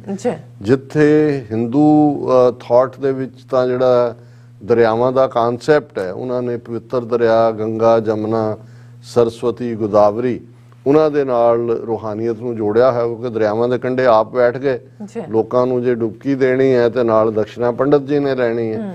ਪਰ ਉਹਨਾਂ ਦੇ ਮੰਦਰਾਂ ਦੇ ਨਾਲ ਜਿਹੜੇ ਵੀ ਨੇ ਉਹਨਾਂ ਨਾਲ ਕੋਈ ਸਰੋਵਰ ਦਾ ਕਾਨਸੈਪਟ ਨਹੀਂ ਹੈ। ਲੇਕਿਨ ਜਿੰਨੇ ਤੁਸੀਂ ਬੁੱਧਿਸਟ ਬੁੱਧਿਜ਼ਮ ਨਾਲ ਸੰਬੰਧਿਤ ਦੇਖੋਗੇ ਉਹਨਾਂ ਦੇ ਨਾਲ ਉਹ ਲੇਕ ਸਰੋਵਰ ਉਹਨਾਂ ਦਾ ਇਕਾਗਰਤਾ ਨਾਲ ਪਾਣੀ ਦਾ ਕੀ ਤਾਲੁਕ ਹੈ ਜਾਂ ਇਹ ਕੀ ਹੈ, ਇਸ ਦੇ ਉੱਤੇ ਅਸੀਂ ਕਿਸੇ ਫੇਰ ਵੇਲੇ। ਲੇਕਿਨ ਤੁਸੀਂ ਜਿਹੜੇ ਸਿੱਕਮ ਹੋਏ, ਭੂਟਾਨ ਹੋਏ, ਅਰੁਣਾਚਲ ਪ੍ਰਦੇਸ਼ ਹੋਏ, ਤਿੱਬਤ ਤਾਂ ਹੈ ਹੀ ਹੈ, ਇਹ ਕਾਫੀ ਕੁਛ ਉਹਨਾਂ ਦਾ ਜਿਹੜਾ ਹੈ ਉਹ ਸਪਰਿੰਗਸ ਦੇ ਨਾਲ ਵੀ, ਚਸ਼ਮਿਆਂ ਦੇ ਨਾਲ ਵੀ ਜੁੜਿਆ ਹੋਇਆ ਹੈ। ਉਹਨਾਂ ਦੀ ਬੁੱਧ ਧਰਮ ਦੀ ਇਕਾਗਰਤਾ, ਹਿਸਟਰੀ, ਉਹਨਾਂ ਦੇ ਲਾਮਾ ਜਿਹੜੇ ਐਨਲਾਈਟਨਡ ਵਨ ਹੁੰਦਾ ਹੈ, ਔਰ ਉਹਨਾਂ ਦੇ ਬਹੁਤ ਸਾਰੇ ਤਰੀਕੇ ਜਿਹੜੇ ਨੇ ਉਹ ਉਹਨਾਂ ਨਾਲ ਪਾਣੀ ਦਾ ਇੱਕ ਡੂੰਘਾ ਸੰਬੰਧ ਹੈ। ਔਰ ਇਹ ਜਿਸ ਏਰੀਆ ਦੇ ਵਿੱਚ ਇਹ ਝੜਪ ਹੋਈ, ਜਿਹਨੂੰ ਝੜਪ ਕਿਹਾ ਗਿਆ, ਹਾਲਾਂ ਜਿਹੜੀ ਸਾਡਾ ਸੋਰਸ ਇਹ ਕਹਿੰਦਾ ਹੈ ਵੀ ਚੀਨ ਨੇ ਆਲਰੇਡੀ ਜਿਹੜਾ ਇੱਥੇ ਟਾਰਗੇਟਡ ਸੀ, ਇੱਥੇ 108 ਦੇ ਕਰੀਬ ਜਿਹੜੀਆਂ ਛੋਟੀਆਂ ਵਾਟਰਫਾਲਸ ਨੇ, ਜਿਹਦੇ ਲਈ ਲਫ਼ਜ਼ ਟੁਕਵਾ ਮੈਨੂੰ ਆਬਸ਼ਾਰ ਹੀ ਮਿਲਿਆ, ਉਹ 108 ਆਬਸ਼ਾਰਸ ਇੱਕ ਛੋਟੀ ਜਿਹੀ ਰਿਵਰ ਦੇ ਵਿੱਚ ਆ ਕੇ ਮਿਲਦੇ ਨੇ, ਜਿਹਨੂੰ ਚੁੰਬੀ ਗਿਆਤਸੇ ਕਹਿੰਦੇ ਨੇ। ਅੱਜ ਕੱਲ ਕਿਉਂਕਿ ਆਲਰੇਡੀ ਵਿੰਟਰ ਉੱਥੇ ਚੱਲ ਰਹੀ ਹੈ ਔਰ ਹੋਰ ਕੁਝ ਦਿਨਾਂ ਦੇ ਵਿੱਚ ਤਾਂ ਕਈ ਫੁੱਟ ਜਿਹੜੀ ਹੈ ਉਹ ਬਰਫ਼ ਪੈ ਜਾਂਦੀ ਹੈ ਵੀ ਉਹ ਜਿਹੜੇ ਜੰਮੇ ਹੋਏ ਨੇ ਸਾਰੇ, ਔਰ ਇਹ 108 ਦੇ ਕਰੀਬ ਜਿਹੜੇ ਸਮਾਲ ਵਾਟਰਫਾਲਸ ਨੇ, ਆਬਸ਼ਾਰ, ਉਹਨਾਂ ਤੇ ਆਲਰੇਡੀ ਚਾਈਨਾ ਨੇ ਆਪਣਾ ਕਬਜ਼ਾ ਜਮਾ ਲਿਆ, ਕਿਉਂਕਿ ਇਹ ਟੋਟਲ ਡਿਨਾਇਲ ਸੀ, ਤਾਂ ਘਟਨਾ ਦੇ ਹੀ ਡਿਨਾਇਲ ਦੇ ਵਿੱਚ ਸੀ। ਸੋ ਉਹ ਆਲਰੇਡੀ ਇਨ ਪੋਜੈਸ਼ਨ ਨੇ। ਔਰ ਇਹ ਜਿਹੜੇ ਕਿ ਕੁਝ ਮਾਮੂਲੀ ਜ਼ਖਮੀ ਫੌਜੀਆਂ ਦੀ ਗੱਲ ਕਰਦੇ ਸੀ, ਉਹਦੇ 'ਚ ਜਿਵੇਂ ਅਸੀਂ ਕਿਹਾ ਸੀ ਵੀ ਇਹਨਾਂ ਦਾ ਹੀ ਫੀਲ ਹੈ, ਕੱਟ ਦਾ ਕਲਟ ਵਾਲਾ ਸ਼ੇਖਰ ਗੁਪਤਾ, ਉਹਨੇ 20 ਦੇ ਕਰੀਬ ਜ਼ਖਮੀ ਫੌਜੀਆਂ ਦੀ ਗੱਲ ਕੀਤੀ ਸੀ। ਹੁਣ ਅੱਜ ਮੈਂ ਕਿਸੇ ਸੈਮਾਈ ਗਵਰਨਮੈਂਟ ਸੋਰਸ ਤੋਂ ਦੇਖ ਰਿਹਾ ਸੀ ਕਿ 40 ਦੇ ਕਰੀਬ ਭਾਰਤੀ ਫੌਜੀਆਂ ਦੇ ਜ਼ਖਮੀ ਹੋਣ ਦੀ ਖਬਰ ਹੈ। ਔਰ ਜ਼ਾਹਰ ਹੈ ਉਹਨਾਂ ਚੋਂ ਜਿਹੜੇ ਫ੍ਰੈਕਚਰਡ ਬੋਨਸ ਵਾਲੇ ਨੇ ਗੁਹਾਟੀ ਹਸਪੀਟਲ 'ਚ, ਉਹਨਾਂ ਦਾ ਨੰਬਰ ਤਾਂ ਨਹੀਂ ਪਤਾ। ਸੋ ਇੱਕ ਤਾਂ ਇਹ ਹੈ ਕਿ ਵੀ ਆਲਰੇਡੀ ਉਸ ਦੇ ਉੱਤੇ ਇਹ ਚੁੰਬੀ ਗਿਆਤਸੇ ਜਿਹੜੇ 108 ਦੇ ਕਰੀਬ ਵਾਟਰਫਾਲਸ, ਔਰ ਉਹ ਜਿਹੜਾ ਔਰ ਉਹਦੀ ਅਹਿਮੀਅਤ ਹੈ ਉਸ ਏਰੀਏ ਦੀ, ਤਵਾਂਗ ਸੈਕਟਰ 'ਚ। ਔਰ ਇਹ ਗੱਲ ਉਹਨਾਂ ਦੇ ਇੱਕ ਫੌਜੀ ਜਨਰਲ ਨੇ ਵੀ ਕਹੀ ਕਿ ਜੀ ਇਹ ਜਿਹੜੇ ਨੇ ਉੱਥੇ ਜਿਹੜਾ ਆਪਣਾ ਆਬਜ਼ਰਵੇਸ਼ਨ ਪੋਸਟ ਬਣਾਉਣਾ ਚਾਹੁੰਦੇ ਸੀ। Tawang clash like Galwan, China's PLA was planning to set up observation post near Arunachal holy waterfalls, say Indian Army officer। ਹੁਣ ਇਹ ਗੱਲ ਤਾਂ ਕਲੀਅਰ ਹੋ ਗਈ ਕਿ ਭਾਈ ਉਹ, ਕਿਉਂਕਿ ਜਿਹੜੀਆਂ ਵੀਡੀਓ ਘੁੰਮ ਰਹੀਆਂ ਨੇ ਬਹੁਤ ਸਾਰੀਆਂ ਕਿ ਜੀ ਕਲੈਸ਼ ਦੀਆਂ ਦੂਜੀਆਂ, ਉਹ ਸਭ ਝੂਠੀਆਂ ਨੇ ਇਸ ਵੇਲੇ ਤੱਕ। ਕੋਈ ਹਾਂ ਚਾਈਨਾ ਕੱਲ ਨੂੰ ਕੋਈ, ਕਿਉਂਕਿ ਉਹ ਤਾਂ ਡਰੋਨ ਉਹਨਾਂ ਦੇ ਨਾਲ ਹੁੰਦੇ ਨੇ ਜੇ ਤੋਂ ਉਹ ਕੋਈ ਜਾਰੀ ਕਰਨ, ਇਸ ਵੇਲੇ ਤੱਕ ਇਸ ਸਾਰੇ ਕਲੈਸ਼ ਨਾਲ ਰਿਲੇਟਡ ਜੋ ਵੀ ਵੀਡੀਓਜ਼ ਇੰਡੀਅਨ 600-800 ਚੈਨਲ ਝੂਠ ਚਲਾ ਰਹੇ ਨੇ, ਉਹ ਪੁਰਾਣੀਆਂ ਟਕਰਾਅ ਵਾਲੇ ਤੇ ਇੱਧਰ ਉੱਧਰ ਝੂਠੇ ਕੋਈ ਵੀਡੀਓ ਐਵੀਡੈਂਸ, ਕਿਉਂਕਿ ਐਵੀਡੈਂਸ ਜੇ ਆ ਗਿਆ ਫਿਰ ਤਾਂ ਇਹਨਾਂ ਦੀ ਕਰਤੂਤ ਸਾਹਮਣੇ ਆਏਗੀ, ਐਵੀਡੈਂਸ ਹੋਏਗਾ। ਇਹ ਨਹੀਂ ਹੈ ਵੀ ਇਹਨਾਂ ਨੇ ਕਿਲ ਕੀਤਾ ਹੋਇਆ। ਸੋ ਇਹ ਪਹਿਲੀ ਗੱਲ ਤਾਂ ਜੋ ਇਹਦੇ ਨਾਲ ਰਿਲੇਟਡ ਵੀਡੀਓਜ਼ ਜਾਂ ਦੂਸਰੀਆਂ ਨੇ ਉਹਨਾਂ ਦਾ ਕੋਈ ਵਜੂਦ ਨਹੀਂ ਹੈ। ਹੁਣ ਇਹ ਆਉਣ ਵਾਲੇ ਪੀਰੀਅਡ 'ਚ ਆਏਗਾ ਕਿ ਭਾਈ ਚਾਈਨਾ ਨੇ ਇਸ ਤਵਾਂਗ ਸੈਕਟਰ 'ਚ ਵੀ ਜੋ ਆਪਣਾ ਆਬਜੈਕਟਿਵ ਸੀ ਉਹ ਹਾਸਲ ਕਰਕੇ ਤੇ ਉਹ ਬੈਠ ਗਏ ਨੇ ਉੱਥੇ ਆ ਕੇ। ਹੁਣ ਕੱਲਾ ਇਹੀ ਨਹੀਂ, ਤੁਸੀਂ ਇਹ ਜੇ ਦੇਖੋ ਕਿ ਚਾਈਨਾ ਦੀ ਇਹ ਜਿਹੜੀ ਖਬਰ ਮੇਜਰ ਇਹਨਾਂ ਦੇ ਮੀਡੀਆ ਨੇ ਵੀ ਕੱਢੀ, ਇਹ ਤਾਂ ਸੀ ਕਿ all India institute of medical sciences ਦੇ ਵਿੱਚ ਜਿਹੜਾ ਉਹਨਾਂ ਦਾ ਡਾਟਾ ਹੈ ਉਹ ਜਿਹੜਾ 5 ਸਰਵਰਸ ਤੋਂ ਜਿਹੜਾ ਉਹ ਹੈਕ ਹੋਇਆ। ਔਰ ਇਹ ਹੋਇਆ ਜੀ ਇਨਵੈਸਟੀ ਕਦੋਂ ਹੋਇਆ, ਇਹਦਾ ਕੋਈ ਟਾਈਮ ਫਰੇਮ ਇਹਨਾਂ ਦਿਨਾਂ 'ਚ ਹੋਇਆ ਹੋਏਗਾ। ਇਹ ਖਬਰ ਹੈ AIIMS Delhi server attack originated from China, say government sources. Data from 5 servers safely retrieved. Ames Delhi first reported a failure in its servers on November 23rd. ਇਹ ਪੁਰਾਣੀ ਜਿਹੜਾ ਆਲਮੋਸਟ 3 ਹਫ਼ਤੇ ਪਹਿਲਾਂ। ਸੋ ਚਾਈਨਾ ਨੇ ਆਪਣਾ ਕੰਮ ਰੱਖਿਆ ਹੋਇਆ, ਉਹ ਬਿਆਨਬਾਜ਼ੀਆਂ ਨਹੀਂ ਕਰਦੇ। ਹੁਣ ਇਹਨਾਂ ਦੀ ਇਨਵੈਸਟੀਗੇਸ਼ਨ ਇਹ ਕਹਿੰਦੀ ਹੈ ਕਿ all India institute medically data ਕਿੰਨਾ ਇੰਪੋਰਟੈਂਟ ਹੁੰਦਾ ਹੈ ਇਹ ਉਹੀ ਸਮਝਦੇ ਨੇ ਜਿਨ੍ਹਾਂ ਨੂੰ ਇਹ ਪਤਾ ਹੈ ਵੀ ਇਹਦੀ ਕੀ ਅਹਿਮੀਅਤ ਹੈ। ਲੇਕਿਨ ਜੇ ਉਹਨਾਂ ਦੀ ਪਹੁੰਚ ਇਹਨਾਂ ਦੀ ਸਭ ਤੋਂ ਵੱਡੀ ਇੰਸਟੀਚਿਊਟ ਜਿਹੜੀ ਆ ਉਹਦੇ ਤੱਕ ਹੈ ਤੇ ਫਿਰ ਅੰਦਾਜ਼ਾ ਇਹ ਲਾਇਆ ਜਾ ਸਕਦਾ ਵੀ ਸਿਚੁਏਸ਼ਨ ਕਿਸ ਪਾਸੇ ਵੱਲ ਜਾ ਰਹੀ ਹੈ। ਇਕੱਲਾ ਇਹੀ ਨਹੀਂ, ਹੁਣ ਇਹ ਤਾਂ ਚਾਈਨਾ ਦੇ ਨਾਲ ਬਾਰਡਰ ਦੇ ਵਿੱਚ ਤੇ ਕੀ ਚੱਲ ਰਿਹਾ ਜਿਹਨੂੰ ਇਹ ਖਬਰ ਨੂੰ ਕਿਲ ਕਰ ਰਹੇ ਨੇ। ਪਾਰਲੀਮੈਂਟ ਦੇ ਵਿੱਚ ਕਾਂਗਰਸ ਨੇ ਟਿਲ ਲਾਇਆ ਕਿ ਇਸ ਦੇ ਉੱਤੇ ਡਿਬੇਟ ਕਰੋ, ਪਰ ਉਹ ਲੋਕ ਸਭਾ ਸਪੀਕਰ ਜਿਹੜਾ ਓਮ ਬਿਰਲਾ ਉਹਨੇ ਕਾਂਗਰਸ ਦੀ ਮੰਗ ਰੱਦ ਕਰਕੇ ਕਿਹਾ ਕਿ ਜੀ ਅਸੀਂ ਇਹਨੂੰ ਬਿਜ਼ਨਸ ਐਡਵਾਈਜ਼ਰੀ ਕਮੇਟੀ ਦੇ ਹਵਾਲੇ ਕਰ ਦਿੰਦੇ ਹਾਂ, ਉਹ ਇਹਦੀ ਟੇਕ ਕੇਅਰ ਕਰ ਲਏਗੀ। ਮਤਲਬ ਇਹ ਹੈ ਕਿ ਉਹ ਇਹ ਸਮਝਦੇ ਨੇ ਕਿ ਇਹ ਲੁਕਾਇਆ ਜਾ ਰਿਹਾ ਕੁਛ, ਔਰ ਜਿਹੜੀਆਂ 17 ਆਪੋਜੀਸ਼ਨ ਪਾਰਟੀਆਂ ਨੇ ਜਿਹਨੂੰ ਕਾਂਗਰਸ ਲੀਡ ਕਰ ਰਹੀ ਹੈ ਲੋਕ ਸਭਾ ਰਾਜ ਸਭਾ, ਜੋ ਇਕੱਠੇ ਹੋ ਕੇ ਉਹਨਾਂ ਨੇ ਬਿਆਨ ਦਿੱਤਾ ਹੈ ਔਰ ਉਹ ਜੁਆਇੰਟ ਸਟ੍ਰੈਟਜੀ ਬਣਾ ਰਹੇ ਨੇ ਵੀ ਸਰਕਾਰ ਤਾਂ ਟੈਰੀਟਰੀ ਵੀ ਲੂਜ਼ ਕਰ ਰਹੀ ਹੈ, ਜੁੱਤੀਆਂ ਵੀ ਖਾ ਰਹੀ ਹੈ ਔਰ ਬਿਆਨ ਜਿਹੜਾ ਇਹਦੇ ਤੇ ਕੋਈ ਦੇਣ ਨੂੰ ਤਿਆਰ ਨਹੀਂ ਹੈ। ਲੇਕਿਨ ਇਹ ਦੱਸਣ ਲਈ ਕਿ ਵੀ ਜੀ ਅਸੀਂ ਕੁਛ ਨਾ ਕੁਛ ਦੌੜ ਭੱਜ ਕਰ ਰਹੇ ਹਾਂ ਉਸ ਬਾਂਦਰ ਵਾਂਗ ਜਿਹੜਾ ਜਿਹਨੂੰ ਰਾਜਾ ਬਣਾ ਦਿੱਤਾ ਸੀ ਟੈਂਪਰੇਰੀ ਜੇਲ੍ਹ ਦੇ ਵਿੱਚ, ਤੋਂ ਇੱਕ ਦਰਖਤ ਤੋਂ ਦੂਜੇ ਤੇ ਛਾਲ ਮਾਰ ਰਿਹਾ ਸੀ ਤੇ ਉਹ ਥੱਲੇ ਜਾਨਵਰ ਸੀ ਜੀ ਸਾਡਾ ਲੈ ਗਿਆ ਲੇਲਾ ਚੁੱਕ ਕੇ ਲੈ ਗਿਆ ਸ਼ੇਰ, ਤੇ ਉਹ ਕਹਿੰਦਾ ਦੇਖੋ ਮੈਂ ਤਾਂ ਦੌੜ ਧੂਪ ਹੀ ਕਰ ਸਕਦਾ, ਮੈਂ ਦੌੜ ਭੱਜ ਕਰ ਰਿਹਾ। ਹੁਣ ਇਹ ਖਬਰ Indian air force carry out 2-day exercise in north east from Thursday. ਉਹਨਾਂ ਨੇ ਕਿਹਾ ਜੀ ਇਹ ਇੰਡੀਅਨ 에ਅਰ ਫੋਰਸ ਨੇ ਐਲਾਨ ਕਰਤਾ ਹੈ ਕਿ ਉੱਥੇ ਨਾਰਥ ਈਸਟ 'ਚ ਅਸੀਂ 2 ਦਿਨ ਫੌਜੀ ਐਕਸਰਸਾਈਜ਼ ਦਾ 에ਅਰ ਫੋਰਸ ਜਿਹੜੀ ਹੈ ਉਹ ਆਪਣੇ ਕਰੇਗੀ। ਉਹ ਜਿਵੇਂ ਉਹ 26 ਜਨਵਰੀ ਨੂੰ ਜਾਂ ਦੂਜੇ ਉਹ ਡਰਾਮੇ ਜੇ ਕਰਦੇ ਨੇ ਉਹ ਦਿਖਾਉਣ ਦੇ ਲਈ ਕਿ ਜੀ ਅਸੀਂ ਦੌੜ ਧੂਪ ਕਰ ਰਹੇ। ਪਰ ਈਵਨ ਮਿਆਂਮਾਰ ਜਿਹਦੇ ਨਾਲ ਮਣੀਪੁਰ ਦੀ ਸਰਹੱਦ ਲੱਗਦੀ, ਹੁਣ ਮਿਆਂਮਾਰ ਚਾਈਨਾ ਦਾ ਮਿੱਤਰ ਦੇਸ਼ ਹੈ, ਹਾਲਾਂਕਿ ਜੋ ਕਰ ਰਹੇ ਨੇ ਰੋਹਿੰਗਿਆਂ ਨਾਲ, ਦੂਜਾ UN ਨੇ ਉਹਨੂੰ ਜੈਨੋਸਾਈਡ ਮੰਨਿਆ। ਪਰ ਮੈਂ ਇੰਡੀਆ ਦੇ ਹਵਾਲੇ ਨਾਲ ਗੱਲ ਕਰ ਰਿਹਾ ਕਿ ਉਹਨਾਂ ਦਾ MP ਜਿਹੜਾ ਹੈ ਮਣੀਪੁਰ ਦਾ, ਉਹ ਪਾਰਲੀਮੈਂਟ ਦੇ ਵਿੱਚ ਖਲੋ ਕੇ ਕਹਿ ਰਿਹਾ ਕਿ ਭਾਈ ਚਾਈਨਾ ਜਿਹੜਾ ਮਿਆਂਮਾਰ ਹੈ ਉਹ ਇਹ BJP ਦਾ ਮੈਂਬਰ ਪਾਰਲੀਮੈਂਟ ਹੈ ਮਿਸਟਰ ਜਿਹੜਾ ਰਾਜ ਸਭਾ ਦੇ ਵਿੱਚ, ਉਹਨੇ ਕਿਹਾ ਕਿ India was losing territory along the Manipur-Myanmar border due to faulty border pillars and demanded that the issue be taken up diplomatically with the neighboring countries। ਉਹਨੇ ਪੂਰੀ ਡਿਟੇਲ ਦਿੱਤੀ ਹੈ ਕਿ ਭਾਈ ਇਹ ਜਿਹੜੇ ਨੇ ਉੱਥੇ ਕਿਉਂਕਿ ਮਨੀਪੁਰ ਦਾ ਬਾਰਡਰ ਮਿਆਂਮਾਰ ਨਾਲ ਲੱਗਦਾ ਜਿਹਨੂੰ ਪਹਿਲਾਂ ਬਰਮਾ ਕਹਿੰਦੇ ਸੀ, ਉਹਨੇ ਕਿਹਾ ਵੀ ਉਸ ਬਾਰਡਰ ਨੂੰ ਆਇਡੈਂਟੀਫਾਈ ਕਰਦੇ ਆ ਪਿਲਰ 64 ਤੋਂ 68, 75 ਤੋਂ 79 ਤੇ 88 ਤੋਂ 95 ਨੇ। ਉਹਨਾਂ ਦੇ ਵਿੱਚ ਇਸ ਕਿਸਮ ਦੀ ਕਮੀ ਹੈ ਕਿ ਵੀ ਇਹ ਮਿਆਂਮਾਰ ਵਾਲੇ ਆਪਣਾ ਬਾਰਡਰ ਵਧਾ ਕੇ ਪਿਲਰ ਨੂੰ ਜਿਹੜਾ ਉਹ ਜ਼ਰਜ਼ਰ ਹੋ ਗਏ ਨੇ ਔਰ ਉਹਨਾਂ ਨੇ ਆਪਣੀ ਟੈਰੀਟਰੀ ਵਧਾ ਲਈ ਹੈ। ਸੋ ਆਉਣ ਵਾਲੇ ਪੀਰੀਅਡ 'ਚ ਅਸੀਂ ਦੇਖਾਂਗੇ ਕਿ ਇਹ ਵੀ ਸਾਹਮਣੇ ਆਏਗਾ ਕਿ ਮਿਆਂਮਾਰ ਦੇ ਸਾਹਮਣੇ ਉਹਨਾਂ ਨੇ ਕਿੰਨੀ ਟੈਰੀਟਰੀ ਲੂਜ਼ ਕੀਤੀ ਹੈ। ਹੁਣ ਇਸ ਸਭ ਦੇ ਚਲਦਿਆਂ ਜਿਹੜਾ ਸਾਡਾ ਮੇਨ, ਜਦੋਂ ਅਸੀਂ ਇਹ ਗੱਲ ਕੀਤੀ ਵੀ 3 ਦਿਨ ਤਾਂ ਇੰਡੀਆ ਨੇ ਇਸ ਖਬਰ ਨੂੰ ਬਲੈਕ ਆਊਟ ਕੀਤਾ, ਜਦੋਂ ਖਬਰ ਆ ਵੀ ਗਈ, ਕੱਲ ਮੈਂ ਜ਼ਿਕਰ ਕੀਤਾ ਸੀ ਕਿ ਕਿੱਥੇ ਹੈ ਕੁਆਡ, ਕਿੱਥੇ ਹੈ ਨੈਟੋ ਔਰ ਕਿੱਥੇ ਹੈ ਅਮਰੀਕਾ, ਕਿਉਂਕਿ ਜ਼ਾਹਰ ਹੈ ਅਮਰੀਕਾ ਦੇ ਇੰਟਰਸਟ ਤਾਂ ਉੱਥੇ ਭਾਰਤ ਦੇ ਨਾਲ ਉਹ ਜੁੜੇ ਹੋਏ ਨੇ, ਚੀਨ ਨੂੰ ਘੇਰਨ ਦੇ ਲਈ ਵੀ ਕੋਈ ਸਟੇਟਮੈਂਟ ਨਹੀਂ ਆਈ।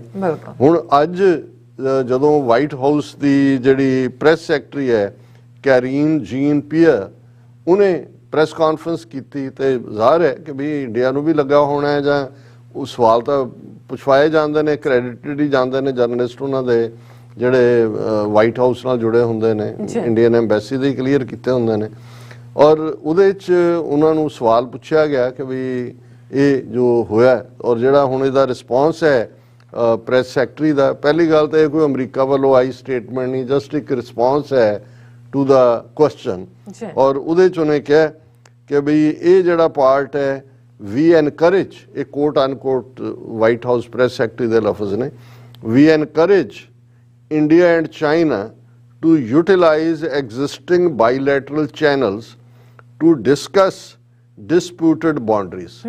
ਕਿ ਅਸੀਂ ਭਾਰਤ ਔਰ ਚੀਨ ਦੋਨਾਂ ਦੀ ਹੌਸਲਾ ਅਫਜ਼ਾਈ ਕਰਦੇ ਹਾਂ ਕਿ ਉਹ ਜਿਹੜੇ ਉਹਨਾਂ ਦੇ ਬਾਈਲੈਟਰਲ ਚੈਨਲ ਨੇ ਜਿਨ੍ਹਾਂ ਰਾਹੀਂ ਕਿ ਉਹ ਜਿਹੜੇ ਬਾਰਡਰ ਦੇ ਡਿਸਪਿਊਟ ਨੇ ਉਹਨਾਂ ਬਾਰੇ ਗੱਲਬਾਤ ਕਰਨ।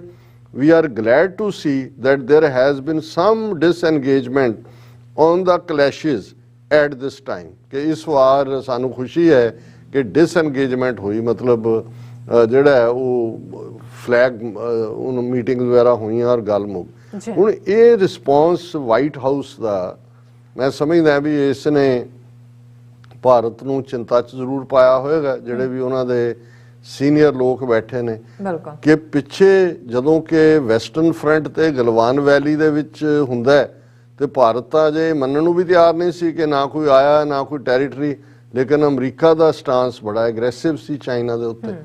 ਹੁਣ ਜਿਹੜੀ ਉਸ ਖਿੱਤੇ ਦੇ ਵਿੱਚ ਹਰ ਰੋਜ਼ ਸਿਚੁਏਸ਼ਨ ਬਦਲ ਰਹੀ ਹੈ ਔਰ ਇੱਕ ਵੱਡੀ ਤਬਦੀਲੀ ਜਿਹਦੇ ਕਰਕੇ ਅਮਰੀਕਾ ਈਵਨ ਚਾਈਨਾ ਬਾਰੇ ਵੀ ਉਸ ਦੀ ਨੀਤੀ ਜਾਂ ਪਾਕਿਸਤਾਨ ਬਾਰੇ ਵੀ ਥੋੜੀ ਬਦਲੇਗੀ ਆਉਣ ਵਾਲੇ ਪੀਰੀਅਡ 'ਚ।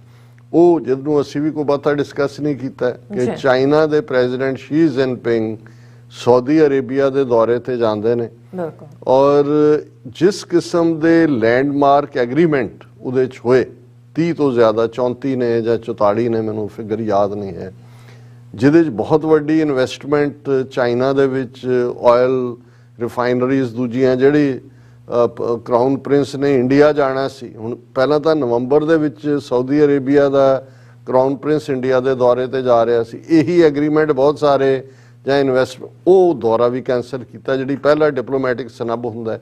ਔਰ ਉਸ ਤੋਂ 2 ਹਫ਼ਤੇ ਬਾਅਦ 3 ਹਫ਼ਤੇ ਬਾਅਦ ਸ਼ੀ ਜਿਨਪਿੰਗ ਸਾਊਦੀ ਅਰੇਬੀਆ ਪਹੁੰਚ ਜਾਂਦੇ ਨੇ। ਪਹਿਲਾਂ ਕੋਈ ਬਹੁਤ ਐਡਵਰਟਾਈਜ਼ ਦੌਰਾ ਨਹੀਂ ਸੀ ਔਰ ਜਿਸ ਲੈਵਲ ਦੇ ਐਗਰੀਮੈਂਟ ਹੁੰਦੇ ਨੇ ਉਸ ਤੋਂ ਜ਼ਾਹਰ ਹੈ ਕਿ ਸਾਊਦੀ ਅਰੇਬੀਆ ਜਿਹੜਾ ਬਿਲਕੁਲ ਵੈਸਟਰਨ ਬਲਾਕ ਔਰ ਅਮਰੀਕਾ ਦੀ ਐਕਸਟੈਂਸ਼ਨ ਹੀ ਸੀ ਨੀਤੀਆਂ ਦੀ, ਇੱਕ ਸਟੇਜ ਤੇ ਵੱਡੀ ਗਿਣਤੀ 'ਚ ਅਮਰੀਕਨ ਟਰੂਪਸ ਵੀ ਔਰ ਦੂਸਰਾ ਵੀ ਉਹਨਾਂ ਦੀ ਸਾਰਿਆਂ ਨੂੰ ਸਾਊਦੀ ਅਰੇਬੀਆ ਬਣਾਇਆ ਹੀ ਜਿਹੜਾ ਜੇ ਅਸੀਂ ਫਸਟ ਵਰਲਡ ਵਾਰ ਤੋਂ ਬਾਅਦ ਦੇਖੀਏ ਆਟੋਮੈਨ ਐਮਪਾਇਰ ਤੋਂ ਤੋੜ ਕੇ ਬਣਾਇਆ। ਹੁਣ ਉਹ ਜਦੋਂ ਕਿ ਇੱਕ ਕ੍ਰਾਈਸਿਸ ਅਮਰੀਕਾ ਵਰਸਸ ਚਾਈਨਾ ਇਹਨਾਂ ਨੇ ਅਮਰੀਕਾ ਦੇ ਰਾਹੀਂ ਖੜਾ ਹੋਇਆ ਤੇ ਉਹਦੇ 'ਚ ਸਾਊਦੀ ਅਰੇਬੀਆ, ਜਿਹਦਾ ਮਤਲਬ ਕੱਲਾ ਇਹੀ ਨਹੀਂ ਸਾਊਦੀ ਅਰੇਬੀਆ ਹੈ ਕਿਉਂਕਿ OIC ਜੇ ਸਭ ਤੋਂ ਵੱਡਾ ਕੋਈ ਬਲਾਕ ਹੈ, ਯੂਨਾਈਟਿਡ ਨੇਸ਼ਨਸ ਦੇ 194 ਦੇਸ਼ ਮੈਂਬਰ ਨੇ। ਯੂਨਾਈਟਿਡ ਨੇਸ਼ਨਸ ਤੋਂ ਬਾਅਦ ਜੇ ਕੋਈ ਟੁਗੈਦਰ ਮੈਂਬਰਸ ਦਾ ਗਰੁੱਪ ਹੈ ਇਸਲਾਮਿਕ ਮੁਲਕਾਂ ਦਾ ਉਹ OIC ਹੈ। 57 ਮੁਲਕ ਜਿਹੜੇ ਨੇ ਉਸ ਦੇ ਮੈਂਬਰ ਨੇ ਤੇ ਸਾਊਦੀ ਅਰੇਬੀਆ ਜ਼ਾਹਰ ਹੈ ਉਹਨੂੰ ਲੀਡ ਕਰਦਾ ਹੈ। ਮੇਨ ਮੱਕਾ ਮਦੀਨਾ ਵੀ ਹੈ, ਪਲੱਸ ਵੈਲਥ ਵੀ ਹੈ, ਪਲੱਸ ਉਹਨਾਂ ਦੀ ਇੱਕ ਆਪਣੀ ਅਹਿਮੀਅਤ ਹੈ। ਸੋ ਇਹ ਜਿਹੜੀ ਸ਼ਿਫਟ ਹੈ ਟੁਵਰਡ ਚਾਈਨਾ। ਦੂਜੇ ਪਾਸੇ ਇੰਡੀਆ ਨੂੰ ਉਹਨਾਂ ਨੇ ਕੁਆਡ ਦੇ ਵੇਲੇ ਵੀ ਪਰਖ ਲਿਆ ਔਰ ਉਸ ਤੋਂ ਬਾਅਦ ਵੀ ਉਹਨਾਂ ਦੀ ਮਿਲਟਰੀ ਕੈਪੇਬਿਲਿਟੀ ਵੀ ਦੇਖ ਲਈ। ਉਸ ਤੋਂ ਪਹਿਲਾਂ ਬਾਲਾਕੋਟ ਦੇ ਵੇਲੇ ਜਿਹੜਾ ਇਹਨਾਂ ਨੇ ਕੀਤਾ ਉਹਦੇ 'ਚ ਵੀ ਇਹਨਾਂ ਦੀ ਏਅਰ ਫੋਰਸ ਦੀ ਲਾਈਨ ਵੀ ਸਾਰੀ ਸਾਹਮਣੇ ਆ ਗਈ। ਸੋ ਮੈਂ ਸਮਝਦਾ ਹਾਂ ਵੀ ਆਉਣ ਵਾਲੇ ਪੀਰੀਅਡ 'ਚ ਇਹ ਜਿਹੜਾ ਹੁਣ ਇਸ ਦੇ ਉੱਤੇ ਅਮਰੀਕਾ ਦਾ ਬਿਲਕੁਲ ਹੀ ਨਿਊਟਰਲ ਹੋ ਜਾਣਾ ਹੈ, ਰਾਦਰ ਰਿਸਪੌਂਸ ਕੋਈ ਨਾ ਦੇਣਾ ਹੈ। ਇਹ ਦੱਸਦਾ ਹੈ ਕਿ ਵੀ ਆਉਣ ਵਾਲੇ ਪੀਰੀਅਡ 'ਚ ਔਰ ਸਾਡੇ ਲਈ ਵੈਲਕਮਿੰਗ, ਸਾਡੇ ਲਈ ਦਿੱਕਤ ਹੈ ਇਸ ਗੱਲ 'ਚ ਕਿ ਅਮਰੀਕਾ ਜਿਹੜਾ ਇੱਕ ਰੀਅਲ ਡੈਮੋਕ੍ਰੇਸੀ ਦੇ ਰੂਪ 'ਚ ਫਲਰਿਸ਼ ਹੈ 2 ਸਦੀਆਂ ਤੋਂ, ਉਹ ਉਸ ਕਿਸਮ ਦੇ ਮੁਲਕ ਦੇ ਨਾਲ ਅਲਾਈ ਕਰੇ ਆਪਣੇ ਆਪ ਨੂੰ ਜਿਹੜੀ ਡੈਮੋਕ੍ਰੇਸੀ ਦੇ ਨਾਂ ਥੱਲੇ ਫਾਰਸ ਹੈ ਔਰ ਸਾਡੇ ਇੰਟਰਸਟ ਸਾਡੀ ਕੌਮ ਦਾ ਫਿੱਤ ਤਾਂ ਉਸ ਨਾਲ ਹੀ ਜੁੜਿਆ ਹੋਇਆ ਹੈ। ਸੋ ਇਹ ਅਸੀਂ ਇਸ ਨੂੰ ਇੱਕ ਵੈਲਕਮ ਮੂਵ ਦੇਖਦੇ ਹਾਂ ਕਿ ਮੇਬੀ ਅਮਰੀਕਨਸ ਦਾ ਜਿਹੜਾ ਪਹਿਲਾ ਯੂਫੋਰੀਆ ਸੀ ਭਾਰਤ ਨੂੰ ਲੈ ਕੇ ਜਿਹੜਾ ਬੜਾ ਇੱਕ ਚਾਅ ਚੜਿਆ ਹੋਇਆ ਸੀ, ਹੁਣ ਲੱਗਦਾ ਹੈ ਵੀ ਚਾਅ ਥੋੜਾ ਜਿਹਾ ਮੱਠਾ ਹੋ ਗਿਆ। ਜੀ ਡਾਕਟਰ ਸਾਹਿਬ ਤੁਹਾਡਾ ਬਹੁਤ ਬਹੁਤ ਸ਼ੁਕਰੀਆ। ਸਾਥ ਲੈਣਾ ਬ੍ਰੇਕ ਔਰ ਬ੍ਰੇਕ ਤੇ ਜਾਣ ਤੋਂ ਪਹਿਲਾਂ ਅਸੀਂ ਪ੍ਰਦਰਸ਼ਕਾਂ ਦੇ ਸਰੋਤਿਆਂ ਨੂੰ ਅਪੀਲ ਤੇ ਬੇਨਤੀ ਕਰਦੀ ਹੈ ਵਿਊਅਰਸ, ਜਿਸ ਤਰ੍ਹਾਂ ਕਿ ਤੁਸੀਂ ਜਾਣਦੇ ਹੋ ਕਿ TV84 ਹੱਕ ਸੱਚ ਇਨਸਾਫ ਦੀ ਜਿਹੜੀ ਹੈ ਆਵਾਜ਼ ਹੈ ਉਹ ਬੁਲੰਦ ਕਰ ਰਿਹਾ। ਇਹ ਆਵਾਜ਼ ਤੁਹਾਡੇ ਪਿਆਰ ਸਦਕਾ, ਤੁਹਾਡੇ ਵਿਸ਼ਵਾਸ ਸਦਕਾ, ਤੁਹਾਡੀ ਡੋਨੇਸ਼ਨ ਸਦਕਾ ਹੀ ਹੋ ਸਕਦੀ ਹੈ। ਸੋ ਅਸੀਂ ਚਾਹਾਂਗੇ ਕਿ ਤੁਸੀਂ TV84 ਦੀ ਚੜ੍ਹਦੀ ਕਲਾ ਲਈ ਵੱਧ ਤੋਂ ਵੱਧ ਡੋਨੇਟ ਕਰੋ। ਡੋਨੇਟ ਕਰਨ ਲਈ ਸਾਡੀ ਵੈਬਸਾਈਟ TV84.tv ਤੇ ਜਾ ਕੇ PayPal ਦੀ ਵਰਤੋਂ ਕਰਕੇ ਵਨ ਟਾਈਮ ਡੋਨੇਟ ਕਰ ਸਕਦੇ ਹੋ, ਮੰਥਲੀ ਡੋਨੇਟ ਵੀ ਕਰ ਸਕਦੇ ਹੋ। ਤੁਸੀਂ TV84 ਦੇ ਨਾਮ ਤੇ ਚੈੱਕ ਬਣਾ ਕੇ ਸਾਨੂੰ ਮੇਲ ਵੀ ਕਰ ਸਕਦੇ ਹੋ ਸਾਡੇ ਇਸ ਪਤੇ ਤੇ 36-01 37th Avenue, Long Island City, New York 11101 USA, ਜਾਂ ਫਿਰ ਤੁਸੀਂ ਸਾਨੂੰ ਫੋਨ ਰਾਹੀਂ ਵੀ ਸੰਪਰਕ ਕਰ ਸਕਦੇ ਹੋ ਸਾਡੇ ਫੋਨ ਨੰਬਰ ਤੇ 5166191984। ਤੁਸੀਂ ਸਾਨੂੰ ਈਮੇਲ ਵੀ ਕਰ ਸਕਦੇ ਹੋ info@tv84.tv ਤੇ। ਅਸੀਂ ਤੁਹਾਡੇ ਤਹਿ ਦਿਲ ਤੋਂ ਸ਼ੁਕਰਗੁਜ਼ਾਰ ਹੋਵਾਂਗੇ। ਸੋ ਇੱਥੇ ਲੈਣੇ ਬ੍ਰੇਕ। ਵਿਊਅਰਸ, ਤੁਸੀਂ ਸਾਨੂੰ ਇਸੇ ਤਰ੍ਹਾਂ ਬਣੇ ਰਹਿਣਾ। ਮਿਲਦੇ ਹਾਂ ਛੋਟੇ ਜਿਹੇ ਵਕਫੇ ਤੋਂ ਬਾਅਦ।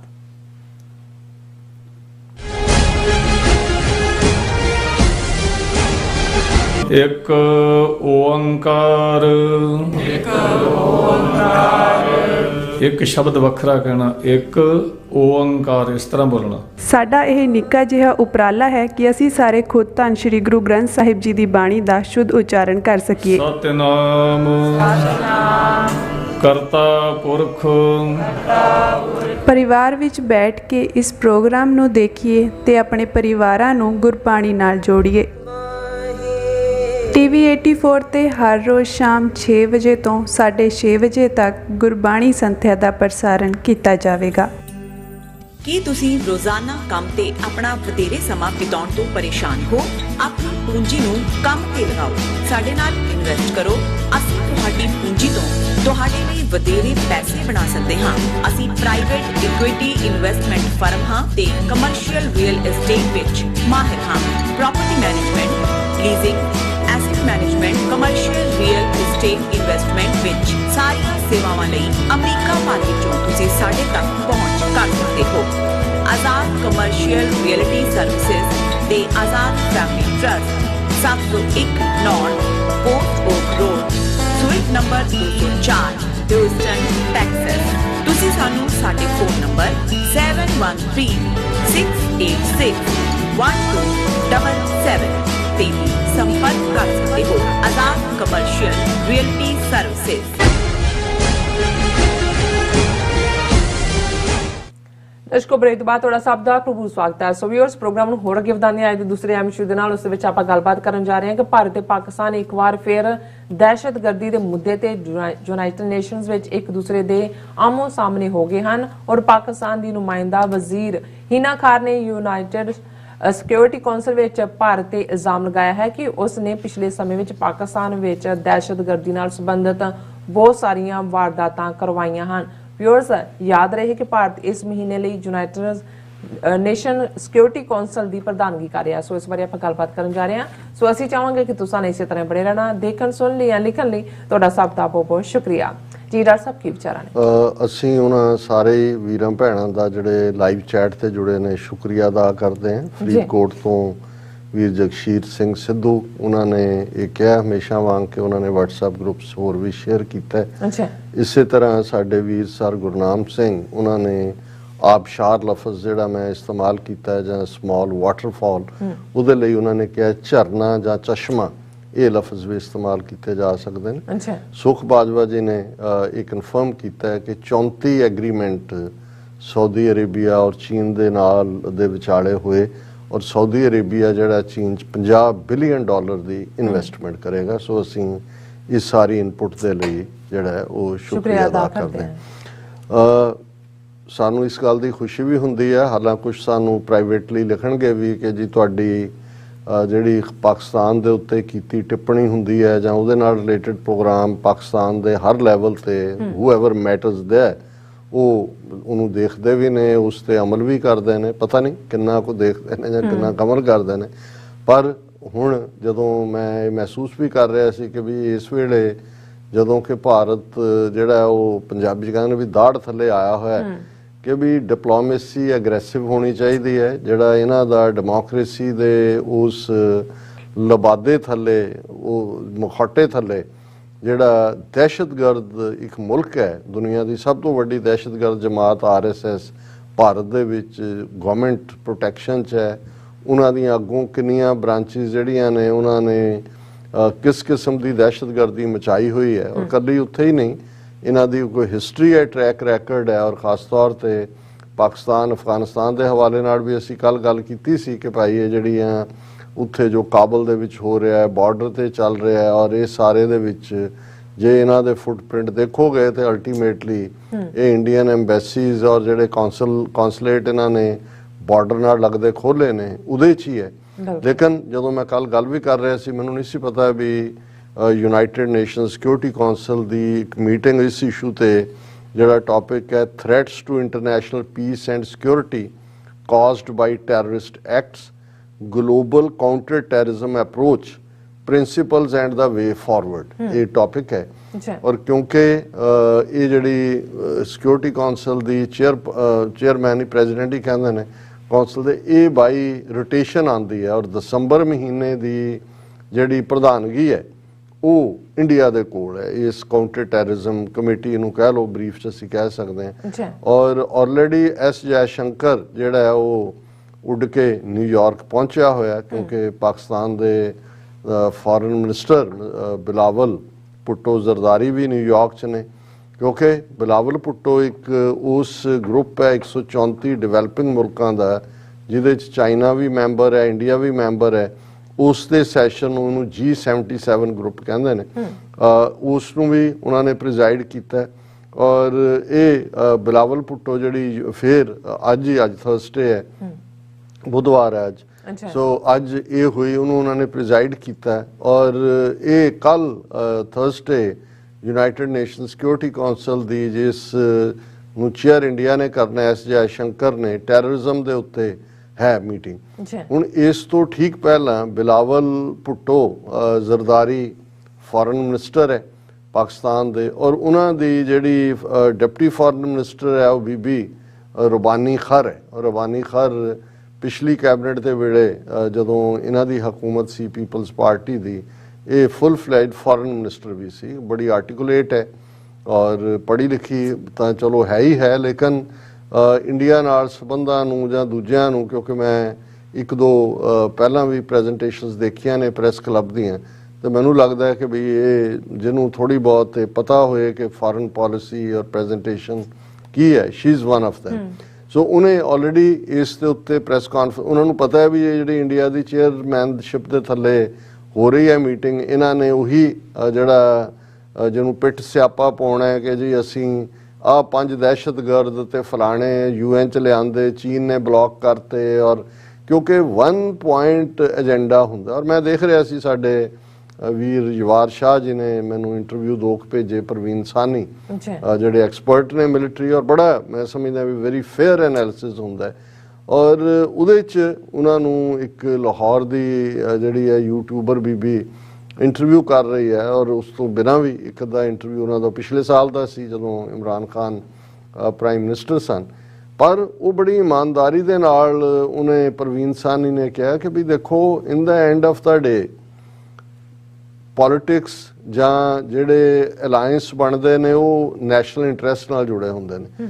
ਉਹਨੇ ਕਿਹਾ ਵੀ ਇਹ ਸਮਝ ਨਹੀਂ ਆਉਂਦੀ ਕਿ ਵੀ ਭਾਰਤ ਜਿਹੜਾ ਕਿ ਚੀਨ ਨਾਲ ਆਡਾ ਲੈਣਾ ਚਾਹੁੰਦਾ, ਹਾਲਾਂ ਉਹਦੇ ਬਰਾਬਰ ਉਹ 5 ਗੁਣਾ ਉਸ ਤੋਂ ਪਾਵਰਫੁਲ ਹੋਇਆ 19 ਸਾਲ 70 ਸਾਲ 75 ਸਾਲ ਇਹਨਾਂ ਨੂੰ ਹੋ ਗਏ ਨੇ, ਉਹਨਾਂ ਨੂੰ 74 ਸਾਲ ਹੋਏ ਨੇ। ਵੀ ਉਹਨਾਂ ਨੇ ਕਿਵੇਂ ਗਰੀਬੀ ਦੂਰ ਕੀਤੀ, ਕਿਵੇਂ ਉਹਨਾਂ ਨੇ 40% ਤੋਂ ਜ਼ਿਆਦਾ ਆਬਾਦੀ ਉਸ ਚੋਂ ਕੱਢ ਕੇ ਕਿਸ ਲੈਵਲ ਤੇ, ਕਿ ਭਾਰਤ ਨੂੰ ਤਾਂ ਉਹ ਆਪਣਾ ਕੰਪੀਟੀਟਰ ਹੀ ਨਹੀਂ ਸਮਝਦਾ। ਚਾਈਨਾ ਜਿਹੜਾ ਉਹ ਅਮਰੀਕਾ ਦੇ ਨਾਲ ਕੰਪੀਟ ਕਰਦਾ ਇਕਨੋਮਿਕਲੀ ਵੀ, ਮਿਲੀਟਰੀਲੀ ਵੀ, ਲੇਕਿਨ ਦੂਸਰੇ ਪਾਸੇ ਭਾਰਤ ਦੇ ਲਈ ਉਹ ਜਿਹੜੀ ਉਹਨਾਂ ਦੀ ਓਬਸੈਸ਼ਨ ਉਹ ਪਾਕਿਸਤਾਨ ਉਹਨਾਂ ਦੇ ਦਿਮਾਗ 'ਚ ਬੜਿਆ ਹੋਇਆ, ਕਿਉਂਕਿ ਨਾ ਹੀ ਸਾਈਕੋ ਹਿਸਟਰੀ 'ਚ ਨਾ ਹੀ ਵੈਸੇ ਉਹਨਾਂ ਨੇ ਉਹਨੂੰ ਐਕਸੈਪਟ ਹੀ ਨਹੀਂ ਕੀਤਾ ਹੋਇਆ। ਸੋ ਚੀਨ ਨੇ ਵੀ ਉਨਾ ਕੁ ਰੱਖਿਆ ਹੋਇਆ ਪਾਕਿਸਤਾਨ ਨੂੰ, ਜਿਹੜਾ ਹੈ ਉਹ ਪਾਕਿਸਤਾਨ ਦੇ ਨਾਲ ਚੀਨ ਦੇ ਇੰਟਰਸਟ ਜੁੜੇ ਹੋਏ ਨੇ ਬਹੁਤ ਸਾਰੇ, ਜਿਹੜਾ ਅਕਸਰ ਅਸੀਂ ਡਿਸਕਸ ਕਰਦੇ ਹਾਂ। ਉਹ 1 ਬੈਲਟ 1 ਰੋਡ ਨਾਲ ਹੋਰ ਵੀ ਵੱਧ ਗਏ, ਗਵਾਦਰ ਪੋਰਟ, ਅਦਰਵਾਈਜ਼ ਵੀ Pakistan through thick and thin, ਜਿਹਨੂੰ ਆਲ ਵੈਦਰ ਫਰੈਂਡ ਕਹਿੰਦੇ ਨੇ, ਉਹਦਾ ਰਿਹਾ। ਪਰ ਭਾਰਤ ਕਿਵੇਂ ਇਸ ਸਾਰੇ ਦੇ ਬਾਵਜੂਦ ਕਿ ਉਹਨੂੰ ਇਹ ਨਜ਼ਰ ਆਉਣਾ ਚਾਹੀਦਾ ਹੈ ਕਿ ਜੇ ਪਾਕਿਸਤਾਨ ਦੇ ਨਾਲ ਉਹ ਇੱਕ ਆਪਣੇ ਦੋਸਤਾਨਾ ਸੰਬੰਧ ਬਣਾ ਕੇ ਰੱਖਦਾ ਹੈ, ਕਸ਼ਮੀਰ ਦਾ ਇਸ਼ੂ ਹੈ ਜਿਹੜਾ ਗੱਲਬਾਤ ਰਾਹੀਂ ਰਿਜ਼ੋਲਵ ਕੀਤਾ ਜਾ ਸਕਦਾ ਹੈ, ਰੈਫਰੈਂਡਮ ਰਾਹੀਂ ਰਿਜ਼ੋਲਵ ਕੀਤਾ ਜਾ ਸਕਦਾ ਹੈ, ਤੇ ਭਾਰਤ ਕੋਲ ਜਿੰਨਾ ਪੋਟੈਂਸ਼ੀਅਲ ਹੈ, 1 ਬਿਲੀਅਨ ਲੋਕ ਉੱਥੇ ਨੇ, ਚੀਨ ਤੋਂ ਹੋਰ 5 ਸਾਲਾਂ 'ਚ ਆਬਾਦੀ ਵੀ ਵੱਧ ਜਾਣੀ ਹੈ, ਹਰ ਕਿਸਮ ਦੀ ਜ਼ਮੀਨ ਹੈ, ਹਰ ਕਿਸਮ ਦੇ ਪਹਾੜ, ਦਰਿਆ, ਮਾਈਨਸ, ਹਰ ਚੀਜ਼ ਹੈ, ਵੱਡਾ ਰੋਲ ਪਲੇ ਕਰ ਸਕਦਾ ਸੀ ਜੇ ਸੱਚਮੁੱਚ ਭਾਰਤ ਦੇ ਵਿੱਚ ਜਿਹੜੀ ਫੈਡਰਲ ਸਿਸਟਮ ਦੀ ਸਪਿਰਿਟ ਸੀ। ਜਦੋਂ ਅਸੀਂ ਕਨਸਟੀਟਿਊਸ਼ਨ ਦੀ ਗੱਲ ਕਰਦੇ ਹਾਂ, ਸਿਰਫ ਸੈਕੂਲਰ ਹੀ ਨਹੀਂ ਕਿ ਫੈਡਰਲ, ਕਿ ਵੀ ਆ 2-3 ਮਹਿਕਮਿਆਂ ਦੇ ਵਿੱਚ ਸੀ, ਲੇਕਿਨ ਇਹਨਾਂ ਨੇ ਕਿਵੇਂ over A period of time constitution ਨੂੰ ਐਰੋਡ ਕੀਤਾ, ਕਿਵੇਂ ਸਟੇਟਾਂ ਨੂੰ ਤਾਂ ਮਿਊਨਿਸਪਲ ਕਮੇਟੀਆਂ ਬਣਾ ਦਿੱਤਾ। ਨਤੀਜੇ ਦੇ ਤੌਰ ਦੇ ਉੱਤੇ ਸਾਰੀ ਪਾਵਰ ਅੱਜ ਪਹਿਲਾਂ ਉਹ ਦਿੱਲੀ 'ਚ ਮੋਦੀ ਅਮਿਤ ਸ਼ਾਹ ਦੇ ਹੱਥਾਂ 'ਚ ਗਈ, ਜ਼ਾਹਰ ਹੈ ਇਹਦਾ ਮਤਲਬ ਹੈ ਵੀ ਨਾਗਪੁਰ ਦੇ ਹੱਥਾਂ 'ਚ ਗਈ। ਅੱਜ RSS ਜਿਹਨੂੰ ਕਹਿੰਦੇ ਨੇ ਕਿ they are playing havoc with the whole system and the country. ਹੁਣ ਉਹਨਾਂ ਹਾਲਾਤਾਂ ਦੇ ਚੱਲਦਿਆਂ ਪਾਕਿਸਤਾਨ ਨੂੰ ਇਹਨਾਂ ਨੇ ਕਿਉਂਕਿ ਐਕਸੈਪਟ ਨਹੀਂ ਕੀ, ਇਸ ਲਈ ਪਾਕਿਸਤਾਨ ਦੇ ਅੰਦਰੂਨੀ ਮਾਮਲਿਆਂ 'ਚ ਦਖਲ-ਅੰਦਾਜ਼ੀ ਜਿਹੜੀ ਹੈ ਉਹ ਪਹਿਲੇ ਦਿਨ ਤੋਂ ਇਹਨਾਂ ਦੀ ਰਹੀ। ਅਫਗਾਨਿਸਤਾਨ ਨੂੰ ਕੋਈ ਇਹਨਾਂ ਦਾ ਕੋਈ ਪਠਾਣਾਂ ਨਾਲ ਪਿਆਰ ਨਹੀਂ ਜਾਗਿਆ ਹੋਇਆ, ਜਿਨ੍ਹਾਂ ਨੂੰ ਨਫ਼ਰਤ ਹੈ ਹਰ ਚੀਜ਼ ਜਿਹਦਾ ਸੰਬੰਧ ਮੁਸਲਮਾਨ ਲਫ਼ਜ਼ ਦੇ ਨਾਲ ਹੈ, ਤੇ ਫਿਰ ਮਹਿਮੂਦ ਗਜ਼ਨਵੀ ਇਹਨਾਂ ਨੂੰ ਕਿਵੇਂ ਭੁੱਲ ਸਕਦਾ ਹੈ, ਮੁਹੰਮਦ ਗੌਰੀ ਕਿਵੇਂ ਭੁੱਲ ਸਕਦਾ ਹੈ, ਖਿਲਜੀ ਖਾਨਦਾਨ ਕਿਵੇਂ ਭੁੱਲ ਸਕਦਾ, ਅਲਾਉਦੀਨ ਖਿਲਜੀ। ਜੇ ਇਹਨਾਂ ਨੂੰ ਕਹੋ ਜਿਹਨਾਂ ਨੂੰ ਮੁਹੱਬਤ ਜਾਗ ਪਈ ਹੈ ਅਫਗਾਨਾਂ ਦੀ, ਪਠਾਣਾਂ ਦੀ, ਬਿਲਕੁਲ ਨਹੀਂ। ਸਿਰਫ ਤੇ ਸਿਰਫ ਉਹਨਾਂ ਨੂੰ ਇਸਤੇਮਾਲ ਕਰਕੇ ਪਾਕਿਸਤਾਨ ਨੂੰ ਘੇਰਨ ਦੀ ਲਾਈਨ ਹੈ, ਅੰਦਰੋਂ ਅਨਸਟੇਬਲ ਕਰਨ ਦੀ ਲਾਈਨ ਹੈ। ਔਰ ਸਾਡਾ ਹਮੇਸ਼ਾ ਇਹ ਕਹਿਣਾ ਰਿਹਾ ਵੀ ਪਾਕਿਸਤਾਨ ਜਿਹੜਾ ਖੁਦ ਵਿਕਟਮ ਹੈ ਇਹ ਸਾਰੇ ਦਾ, ਉਸ ਮੁਲਕ ਨੂੰ 2 ਹਿੱਸਿਆਂ 'ਚ ਤੋੜ ਦਿੱਤਾ ਹੈ ਡਾਇਰੈਕਟ ਫੌਜ ਭੇਜ ਕੇ, ਕਿ ਵੀ ਤੁਸੀਂ ਉਹ ਬਿਲਕੁਲ ਹੀ ਇੱਕ ਡਵ ਲਾਈਕ ਅਪਰੋਚ ਕਿਉਂ ਰੱਖਦੇ ਹੋ? ਕੁਲਭੂਸ਼ਣ ਯਾਦਵ ਵਰਗਾ ਬੰਦਾ ਤੁਹਾਡੇ ਕੋਲ ਹੈ, ਤੁਸੀਂ ਜਿਹੜਾ ਐਗਰੈਸਿਵਲੀ ਇਹਨਾਂ ਨੂੰ ਘੇਰੋ ਡਿਪਲੋਮੇਸੀ। ਜੇ ਪਾਕਿਸਤਾਨ ਜੋ ਰਹੇ, ਮੈਂ ਐਡ ਕਰ ਰਿਹਾ ਇਸ ਸਾਰੇ 'ਚ ਕਿ ਅਸੀਂ ਤਾਂ ਜਿਨ੍ਹਾਂ ਕੋਲ ਕੋਈ ਮੁਲਕ ਨਹੀਂ ਹੈ, ਸਿੱਖਾਂ ਨੇ ਵੈਸੇ ਹੀ ਵਕਤ ਪਾਇਆ ਹੋਇਆ ਦੁਨੀਆ ਭਰ 'ਚ ਇਹਨਾਂ ਦਾ ਕੋਈ ਆਉਂਦਾ VIP, ਕੋਈ ਇਹਨਾਂ ਦੀ ਵਿਜ਼ਿਟ ਜਿਹੜੀ ਹੈ ਵਿਦਆਊਟ ਪ੍ਰੋਟੈਸਟ ਨਹੀਂ ਹੁੰਦੀ। ਹੁਣ ਕੈਨੇਡਾ ਤੋਂ ਬਾਅਦ ਆਸਟ੍ਰੇਲੀਆ 'ਚ ਖਾਲਿਸਤਾਨ ਰੈਫਰੈਂਡਮ ਨੇ ਕਿਸ ਕਿਸਮ ਦਾ ਡਿਪਲੋਮੈਟਿਕ ਕ੍ਰਾਈਸਿਸ ਖੜਾ ਕੀਤਾ ਹੋਇਆ। ਤੇ ਪਾਕਿਸਤਾਨ ਕਿਉਂ ਨਹੀਂ ਹੁਣ ਸਾਡਾ UN ਦੇ ਲੈਵਲ ਤੇ, ਜਨਰਲ ਅਸੈਂਬਲੀ ਲੈਵਲ ਤੇ ਇਸ਼ੂ ਇਸ ਲਈ ਨਹੀਂ ਜਾ ਸਕਦਾ ਕਿ 194 ਮੁਲਕਾਂ ਚੋਂ ਜਦੋਂ ਤੱਕ ਕੋਈ ਮੈਂਬਰ ਮੁਲਕ ਜਿਹੜਾ ਉਸ ਦਾ ਉਹ ਨਾ ਲਿਆਏ, ਕੋਈ ਇਸ਼ੂ ਜਾ ਨਹੀਂ ਸਕਦਾ। ਪਾਕਿਸਤਾਨ ਦਾ ਆਪਣਾ ਇੰਟਰਸਟ ਵੀ, ਉਹਦਾ ਇੰਟਰਸਟ ਸਰਵ ਹੁੰਦਾ ਹੈ। ਸਿੱਖਾਂ ਨੂੰ ਤੁਸੀਂ ਜਿਹੜਾ ਉਹ ਸਬਲੈਟ ਕਰ ਦਿਓ ਇਹ ਕੰਮ, ਘੱਟੋ ਘੱਟ ਸਾਡਾ ਵੀ ਇਹਦੇ 'ਚ ਬਣ ਜਾਂਦਾ, ਤੁਹਾਡਾ ਵੀ ਕੁਝ ਬਣ ਜਾਂਦਾ ਵੀ ਤੁਹਾਡੇ ਅੰਦਰ ਇੰਟਰਫੇਰੈਂਸ ਰੁਕਦੀ ਹੈ, ਸਾਡਾ ਕੇਸ ਪ੍ਰਮੋਟ ਹੁੰਦਾ ਹੈ। ਲੇਕਿਨ ਉਹ ਤਾਂ ਮੈਂਸ਼ਨ ਕਰਨ ਤੱਕ ਨੂੰ ਤਿਆਰ ਨਹੀਂ ਹੁੰਦੇ। ਇੰਨਾ ਕੁ ਡਰ ਹੈ, ਖੌਫ ਹੈ। ਉਹ ਉੱਥੋਂ ਲਾਲ ਕਿਲੇ ਤੋਂ ਖਲੋ ਕੇ ਮੋਦੀ ਜਿਹੜਾ ਉਹ ਬਲੋਚਿਸਤਾਨ ਦੀ ਗੱਲ ਕਰਦਾ, ਆਜ਼ਾਦ ਕਸ਼ਮੀਰ ਦੀ ਗੱਲ ਕਰਦਾ। ਲੇਕਿਨ ਚਲੋ ਇਹ ਸਾਡਾ ਆਪਣਾ ਭਰਾਵਾਂ ਦੇ ਨਾਲ, ਦੋਸਤਾਂ ਦੇ ਨਾਲ ਤਨਕੀਦ ਵੀ ਹੁੰਦੀ ਹੈ ਔਰ ਇੱਕ ਸਾਡਾ ਸ਼ਿਕਵਾ ਵੀ ਹੈ। ਔਰ ਅਸੀਂ ਇਹ ਸਮਝਦੇ ਹਾਂ ਵੀ ਇਹਦੇ 'ਚ ਅਲਟੀਮੇਟਲੀ ਪੋਲਿਟਿਕਸ ਉਹੀ ਕਾਮਯਾਬ ਹੁੰਦੀ ਹੈ ਜਿਹਦੇ 'ਚ ਦੋਨੋਂ ਪੱਖੋਂ ਫਾਇਦਾ ਹੋਏ। ਇਹ ਵਿਨ ਵਿਨ ਗੇਮ ਹੈ। ਇਹਦੇ 'ਚ ਕੋਈ ਸਿੱਖਾਂ ਦੇ ਨਾਲ ਜੇ ਇਸ ਕਿਸਮ ਦਾ ਜਿਹੜਾ ਇੱਕ ਦੋਸਤਾਨਾ ਰਵੱਈਆ ਵਰਤਾਰਾ ਹੁੰਦਾ ਤੇ ਇਹਦੇ ਥੱਲੇ ਸਾਡਾ, ਕਿਉਂਕਿ ਐਨਮੀ ਤਾਂ ਇੱਕ ਬਣ ਜਾਂਦਾ, ਕਸ਼ਮੀਰ ਦਾ ਮੁੱਦਾ ਵੀ ਸਟਰੋਂਗ ਹੁੰਦਾ।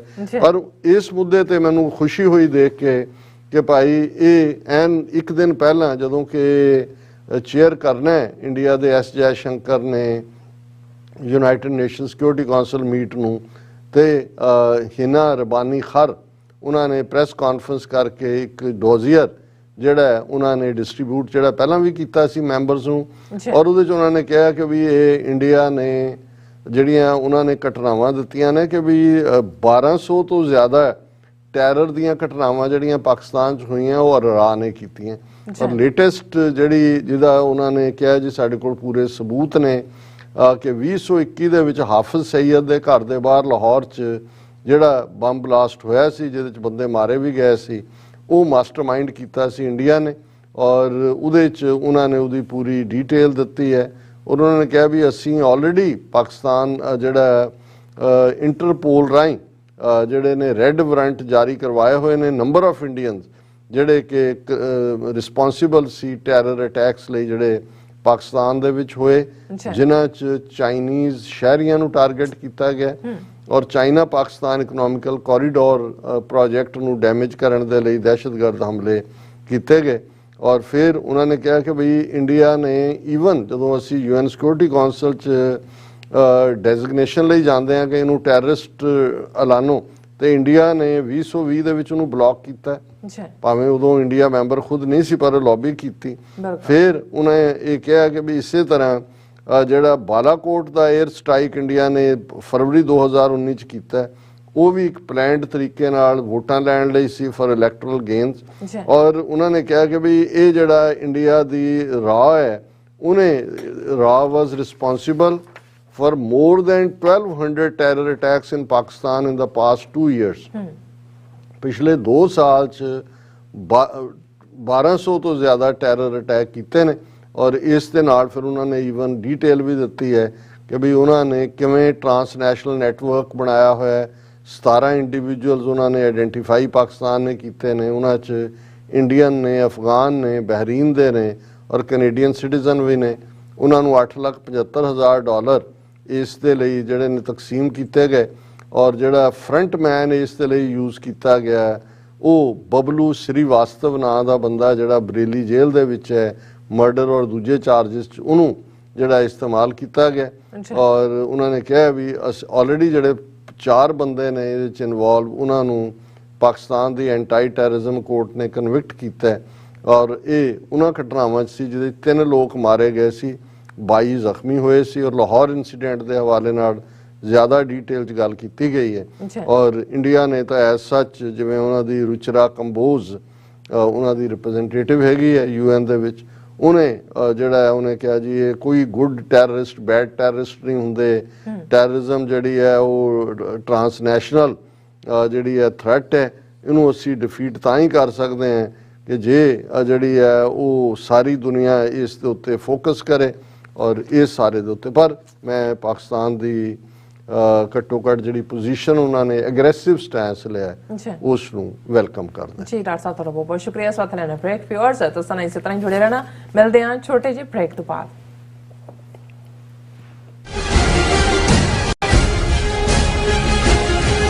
ਇੱਕ ਓੰਕਾਰ,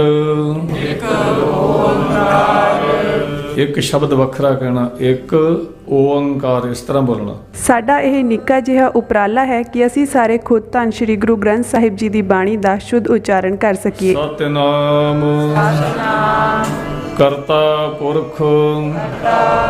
ਪਰਿਵਾਰ ਵਿੱਚ ਬੈਠ ਕੇ ਇਸ ਪ੍ਰੋਗਰਾਮ ਨੂੰ ਦੇਖੀਏ ਤੇ ਆਪਣੇ ਪਰਿਵਾਰਾਂ ਨੂੰ ਗੁਰਬਾਣੀ ਨਾਲ ਜੋੜੀਏ। TV 84 ਤੇ ਹਰ ਰੋਜ਼ ਸ਼ਾਮ 6 ਵਜੇ ਤੋਂ 6:30 ਵਜੇ ਤੱਕ ਗੁਰਬਾਣੀ ਸੰਥਿਆ ਦਾ ਪ੍ਰਸਾਰਣ ਕੀਤਾ ਜਾਵੇਗਾ। ਕੀ ਤੁਸੀਂ ਰੋਜ਼ਾਨਾ ਕੰਮ ਤੇ ਆਪਣਾ ਵਧੇਰੇ ਸਮਾਂ ਬਿਤਾਉਣ ਤੋਂ ਪਰੇਸ਼ਾਨ ਹੋ? ਆਪਣੀ ਪੂੰਜੀ ਨੂੰ ਕੰਮ ਤੇ ਲਗਾਓ, ਸਾਡੇ ਨਾਲ ਇਨਵੈਸਟ ਕਰੋ। ਅਸੀਂ ਤੁਹਾਡੀ ਪੂੰਜੀ ਤੋਂ ਤੁਹਾਡੇ ਲਈ ਵਧੇਰੇ ਪੈਸੇ ਬਣਾ ਸਕਦੇ ਹਾਂ। ਅਸੀਂ ਪ੍ਰਾਈਵੇਟ ਇਕੁਇਟੀ ਇਨਵੈਸਟਮੈਂਟ ਫਰਮ ਹਾਂ ਤੇ ਕਮਰਸ਼ੀਅਲ ਰੀਅਲ ਏਸਟੇਟ ਵਿੱਚ ਮਾਹਿਰ ਹਾਂ। Property management, leasing, asset management, commercial real estate investment ਵਿੱਚ ਸਾਰੀਆਂ ਸੇਵਾਵਾਂ ਲਈ ਅਮਰੀਕਾ ਭਰ ਵਿੱਚੋਂ ਤੁਸੀਂ ਸਾਡੇ ਤੱਕ ਪਹੁੰਚ ਕਰ ਸਕਦੇ ਹੋ। ਆਜ਼ਾਦ ਕਮਰਸ਼ੀਅਲ ਰੀਅਲਟੀ ਸਰਵਿਸਿਜ਼ ਤੇ Azad family trust, 701 north port oak road, suite number 204, Houston, Texas. ਤੁਸੀਂ ਸਾਨੂੰ ਸਾਡੇ ਫੋਨ ਨੰਬਰ 7136861277 ਤੇ ਵੀ ਸੰਪਰਕ ਕਰ ਸਕਦੇ ਹੋ। Azad commercial realty services. Viewers welcome back on programme. So viewers ਜਿਸ ਤਰ੍ਹਾਂ ਕਿ ਆਪਾਂ ਰੀਸੈਂਟਲੀ ਸ਼ੁਰੂ ਕੀਤਾ ਹੋਇਆ ਹੈ ਕਿ ਜਿਹੜੀ ਲਾਈਵ ਚੈਟ ਹੈ ਉਸ ਬਾਰੇ ਆਪਾਂ ਡਿਸਕਸ ਕਰਦੇ ਹਾਂ ਔਰ ਜਿਹੜੇ ਆਪਣੇ ਵਿਊਅਰਸ ਵੱਲੋਂ ਜਿਹੜੇ ਕੁਐਸਚਨ ਵੀ ਪੁੱਛੇ ਜਾਂਦੇ ਉਹਨਾਂ ਬਾਰੇ ਵੀ ਆਪਾਂ ਜਿਹੜੇ ਈਮੇਲ ਰਾਹੀਂ ਆਉਂਦੇ ਨੇ ਉਹ ਵੀ ਆਪਾਂ ਡਿਸਕਸ ਕਰਦੇ ਹਾਂ। ਸੋ ਸਾਡੇ ਇੱਕ ਵਿਊਅਰ ਕੋਲੋਂ ਸਵਾਲ ਪੁੱਛਿਆ ਗਿਆ ਹੈ ਕਿ ਸਿੱਖ ਮਜ਼ਹਬ ਵਿੱਚ ਜਿਹੜੀ ਧਰਮ ਅਤੇ ਸਿਆਸਤ ਕਿਉਂ ਇਕੱਠੇ ਜਿਹੜੇ ਰੱਖੇ ਗਏ ਹਨ ਔਰ ਧਰਮ ਦਾ ਜਿਹੜਾ ਸਬੰਧ ਆ ਰੱਬ ਨਾਲ ਮੇਲ ਦਾ ਹੁੰਦਾ ਹੈ ਔਰ ਇਸ ਵਿੱਚ ਸਿਆਸਤ ਦਾ ਕੰਮ ਕੀ ਹੈ। ਸੋ ਇਸ ਬਾਰੇ ਆਪਾਂ ਗੱਲਬਾਤ ਕਰਨ ਜਾ ਰਹੇ ਹਾਂ। ਸੋ ਅਸੀਂ ਚਾਹਾਂਗੇ ਕਿ ਤੁਸੀਂ ਨਾਲ ਇਸੇ ਤਰ੍ਹਾਂ ਬਣੇ ਰਹਿਣਾ। ਦੇਖਣ ਸੁਣਨੇ ਲਿਖਣ ਲਈ ਤੁਹਾਡਾ ਸਭ ਦਾ ਬਹੁਤ ਸ਼ੁਕਰੀਆ ਜੀ। ਡਾਕਟਰ ਸਾਹਿਬ ਕੀ ਵਿਚਾਰਾਂ?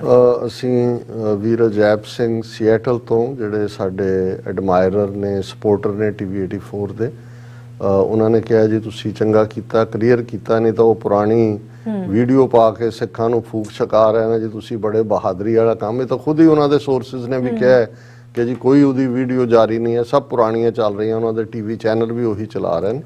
ਅਸੀਂ ਸ਼ੁਕਰੀਆ ਅਦਾ ਕਰਦੇ ਹਾਂ, ਉਹ ਲਗਾਤਾਰ ਜੁੜਦੇ ਨੇ। ਇਸੇ ਤਰ੍ਹਾਂ ਵੀਰ ਸੈਯਦ ਹੁਸੈਨ ਆਲਮੋਸਟ ਹਰ ਪ੍ਰੋਗਰਾਮ ਪਿਛਲੇ ਕਈ ਸਾਲਾਂ ਤੋਂ ਉਹਨਾਂ ਦਾ ਇੱਕ ਵਨ ਲਾਈਨਰ ਕਮੈਂਟ ਹੁੰਦਾ ਹੈ, ਗ੍ਰੇਟ ਪ੍ਰੋਗਰਾਮ, ਪਰ ਉਹ ਪਹਿਲਿਆਂ ਚ ਹੁੰਦੇ ਨੇ ਜਿਨ੍ਹਾਂ ਨੇ ਕਮੈਂਟ ਕੀਤਾ ਹੁੰਦਾ ਔਰ ਇਹ ਹੌਸਲੇ ਵਾਲਾ ਹੁੰਦਾ ਹੈ। ਜਿਹੜੀ ਤਾਰੀਫ ਇਹਨੂੰ ਤਾਰੀਫ ਨਾ ਵੀ ਕਿਹਾ ਜਾਏ, ਜਿਹੜੀ ਐਨਕਰੇਜਮੈਂਟ ਹੈ ਉਹਦੇ ਤੋਂ ਤੁਹਾਨੂੰ ਲੱਗਦਾ ਹੁੰਦਾ ਵੀ ਤੁਹਾਡਾ ਮੈਸੇਜ ਘੱਟੋ ਘੱਟ ਜਿੱਥੇ ਪਹੁੰਚ ਰਿਹਾ ਉਹਦਾ ਕੋਈ ਮੁਫਾਦ ਹੈ, ਉਹਦੇ ਚੋਂ ਕੁਝ ਪੋਜ਼ਿਟਿਵ ਨਿਕਲ ਰਿਹਾ।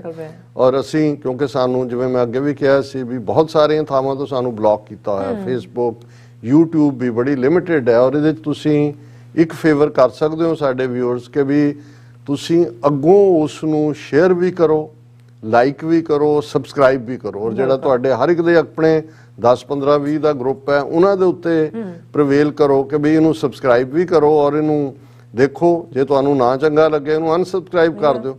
ਉਹਦੇ ਨਾਲ ਇੱਕ ਤਾਂ ਜਿਹੜਾ ਸਾਡਾ ਮੇਨ ਮਕਸਦ ਹੈ ਕਿ ਮੈਸੇਜ ਪਹੁੰਚਣਾ ਚਾਹੀਦਾ ਉਹ ਪਹੁੰਚਦਾ ਹੈ। ਸੈਕੰਡਲੀ YouTube ਜਾਂ ਦੂਸਰੇ ਰਾਹੀਂ ਤੁਹਾਡੀ ਥੋੜੀ ਬਹੁਤ ਜਿਹੜੀ ਹੈ ਉਹ ਫਾਈਨੈਂਸ਼ੀਅਲ ਹੈਲਪ ਵੀ ਹੋ ਜਾਂਦੀ ਹੈ। ਜਿੰਨਾ ਵੱਡਾ ਤੁਹਾਡਾ ਸਬਸਕ੍ਰਾਈਬਰ ਬੇਸ ਹੋਏ ਉਹਨਾਂ ਕੋ, ਕਿਉਂਕਿ ਉਹਨਾਂ ਨੇ ਐਡਾਂ ਵੀ ਚਲਾਉਣੀਆਂ ਹੁੰਦੀਆਂ ਨੇ। ਸੋ ਇਹ ਅਸੀਂ ਗੁਜ਼ਾਰਿਸ਼ ਹੀ ਕਰ ਸਕਦੇ ਹਾਂ।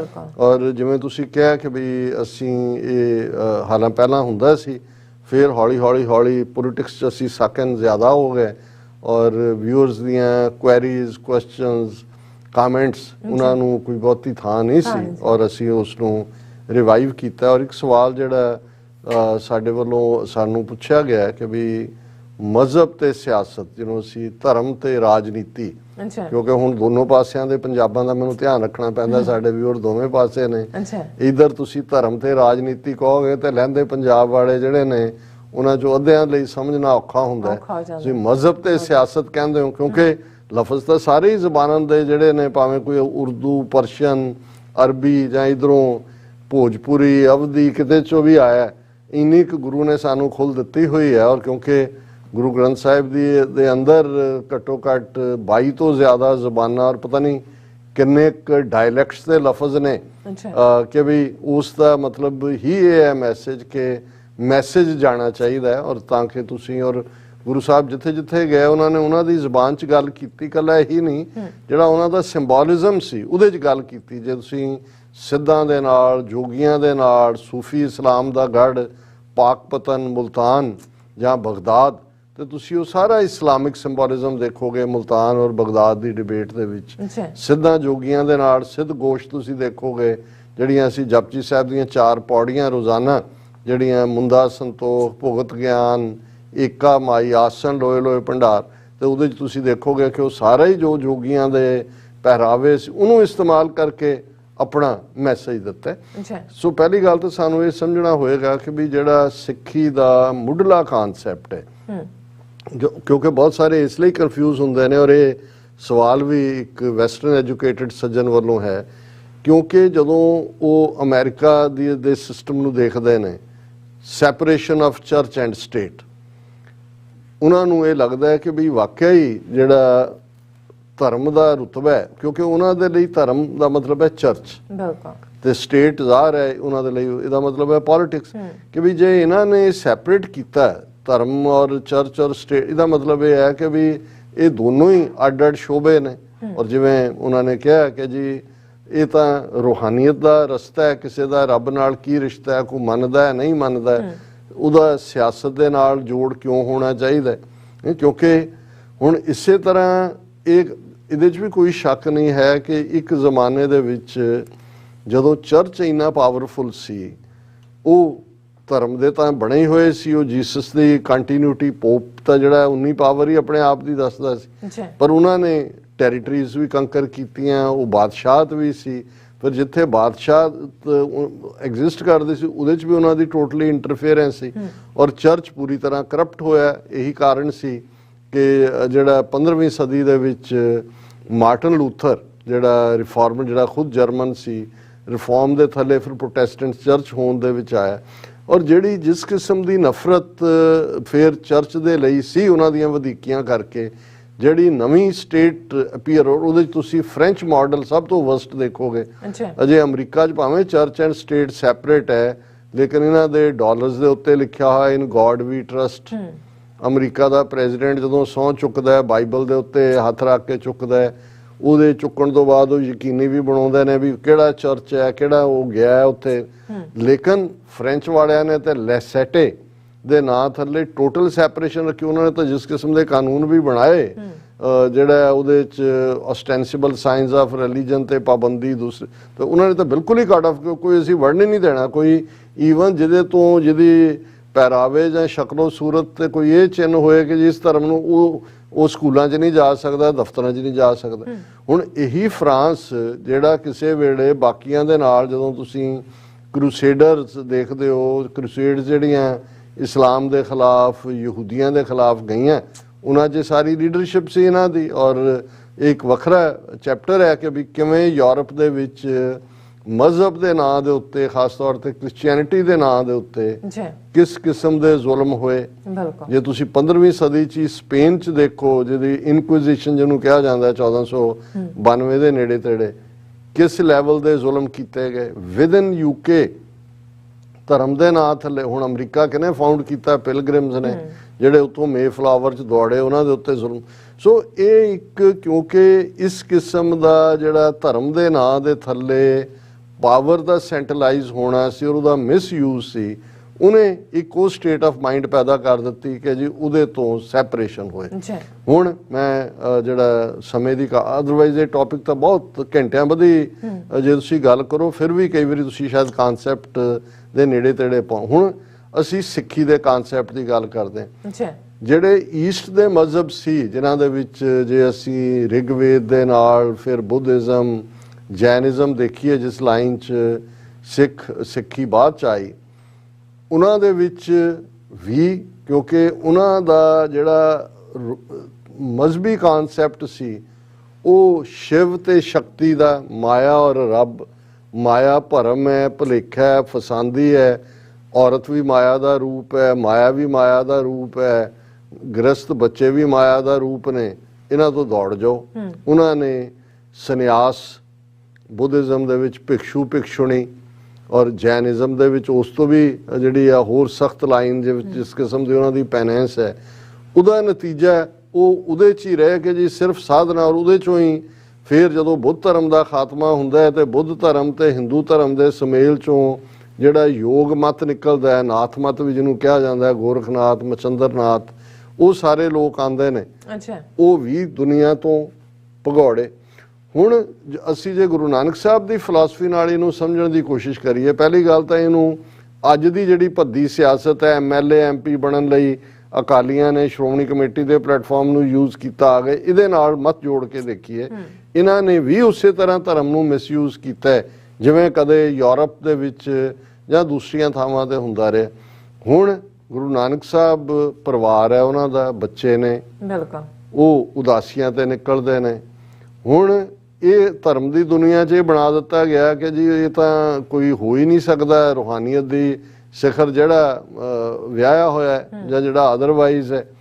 ਔਰ ਗੁਰੂ ਸਾਹਿਬ ਨੇ ਇਸ ਨੂੰ ਕਿਵੇਂ, ਔਰ ਮੈਂ ਉਹੀ ਡਾਇਲੌਗ ਭਾਈ ਗੁਰਦਾਸ ਜੀ ਨੇ ਜਿਹਨੂੰ ਡਿਸਕ੍ਰਾਈਬ ਕੀਤਾ ਕਿ ਜਦੋਂ ਗੁਰੂ ਨਾਨਕ ਸਾਹਿਬ ਸਿੱਧਾਂ ਨੂੰ, ਜਿਹੜੇ ਉਸ ਵੇਲੇ ਦੇ ਮੰਕ ਨੇ, ਦੁਨੀਆ ਤੋਂ ਦੌੜੇ ਹੋਏ ਨੇ ਪਰ ਰਿੱਧੀਆਂ ਸਿੱਧੀਆਂ ਦੇ ਮਾਲਕ ਨੇ, ਕੁਛ ਨਾ ਕੁਛ ਮਿਰੈਕਲਸ ਔਰ ਦੂਸਰਾ ਉਹਨਾਂ ਦੇ ਕੋਲ ਹੈ, ਤੇ ਉਹ ਪੁੱਛਦੇ ਨੇ ਕਿ ਸਿੱਧ ਪੁੱਛਣ ਸੁਣ ਬਾਲਿਆ ਮਾਤ ਲੋਕ ਵਿੱਚ ਕਿਆ ਵਰਤਾਰਾ।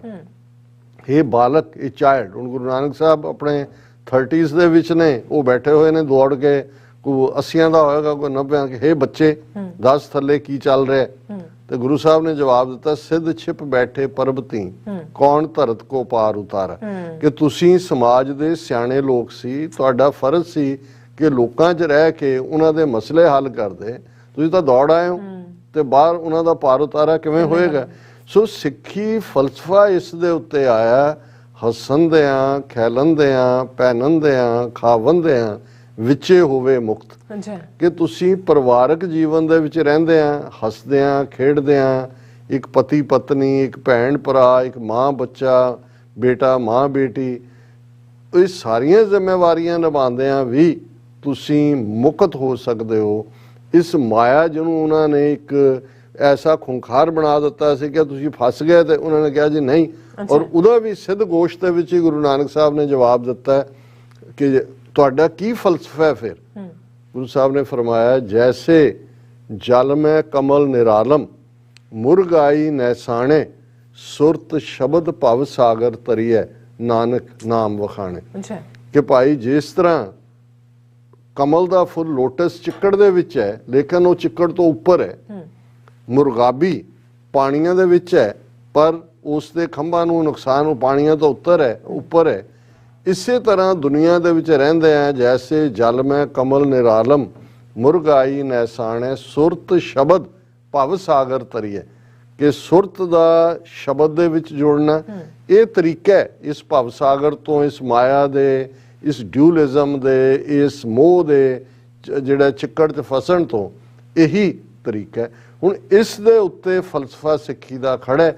ਔਰ ਜੇ ਸਿੱਖ ਸਮਾਜ ਦੇ ਵਿੱਚ ਗ੍ਰਸਤੀ ਹੈ, ਕਿਰਤੀ ਹੈ, ਤੇ ਫਿਰ ਗੁਰੂ ਨਾਨਕ ਸਾਹਿਬ ਦੀ ਬਾਣੀ 'ਚ ਜਿੱਥੇ ਉਹਨਾਂ ਨੇ ਕਿਰਤ ਨੂੰ ਵਡਿਆਇਆ ਕਿ ਉਹਨੇ ਸਮਾਜ ਦੇ ਵਿੱਚ ਰਹਿੰਦੇ ਆ, ਜਿਸ ਨੂੰ ਗੁਰੂ ਸਾਹਿਬ ਨੇ ਯਾਦ ਦਹਾਨੀ ਕਰਵਾਈ, ਘਾਲ ਖਾਏ ਕਿਛ ਹੱਥੋਂ ਦੇ ਨਾਨਕ ਰਾਹ ਪਛਾਣੇ ਸੇ। ਸਿਆਸੀ ਵੰਗਾਰ ਦਿੱਤੀ ਵੇਲੇ ਦੇ ਰਾਜਿਆਂ ਨੂੰ, ਬਾਦਸ਼ਾਹਾਂ ਨੂੰ ਕਿ ਭਾਈ ਤੁਸੀਂ ਜ਼ੁਲਮ ਕਰਨ ਵਾਲੇ ਹੋ, ਜਨਤਾ ਦੇ ਉੱਤੇ ਜਿਹੜਾ ਇਹ ਤੁਹਾਡਾ ਜ਼ੁਲਮ, ਇਹ ਅਸੀਂ ਇਹਨੂੰ ਵੰਗਾਰਦੇ।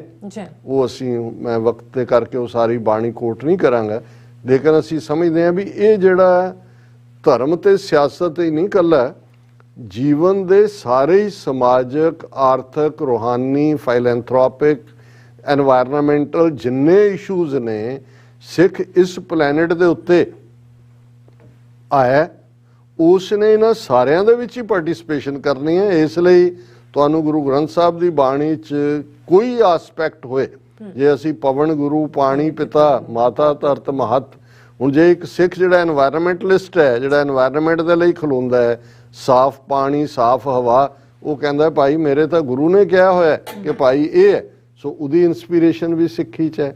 ਜਿਹਨੇ ਸਿਆਸਤ ਦੇ ਵਿੱਚ ਖਲੋ ਕੇ ਵੰਗਾਰਿਆ, ਉਸ ਦੇ ਸਾਹਮਣੇ ਚੈਲੰਜ ਹੈ ਕਿ ਬਈ ਅਸੀਂ ਐਸਾ ਇੱਕ ਸਮਾਜ ਬਣਾਉਣਾ ਹੈ, ਬੇਗਮਪੁਰਾ, ਜਿਹਨੂੰ ਭਗਤ ਰਵਿਦਾਸ ਜੀ, ਬੇਗਮਪੁਰਾ ਸ਼ਹਿਰ ਕੋ ਨਾਓ, ਦੁਖ ਅੰਦੋ ਨਹੀਂ ਤੈ ਠਾਓ, ਨਾ ਤਸ਼ਵੀਸ਼ ਖਰਾਜ ਨਾ ਮਾਲ, खौफ ना खता ना तरस जवाल, अब मोए खूब वतन गह पाई, उहाँ खैर सदा मेरे भाई।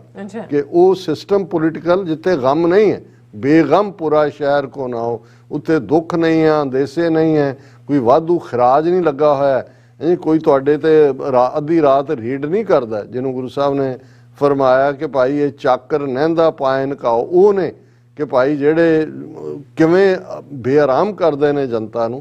सो साडे लई जीवन एक मुकम्मल फलसफा है। सिख इस प्लैनेट दे उत्ते उहदे जीवन दा मकसद तां रूहानियत दा ही है। वो तां उन्हें यही है कि मन तू जोत स्वरूप है, अपना मूल पछाण, उन्हें अपनियां जड़ां नूं लभना है। उस दे सामने ही है कि भाई जिंदगी उसने रब दी बंदगी च गुजारनी है, पर दुनिया तो टुट के नहीं, किसी नुक्कर च वड़ के नहीं, कोई हरमट बन के नहीं, कोई जोगी बन के नहीं, कोई साधु बन के नहीं। सिख तुरदा फिरदा साधु है। और यही कानसैप्ट जिन्हों राज योग क्या, जदों भट्टां ने गुरु नानक साहब नूं जिहड़ा बयानिया कि राज योग जिन माणियो, कि बादशाहत भी है ते जोग रब दे नाल मिलण भी है।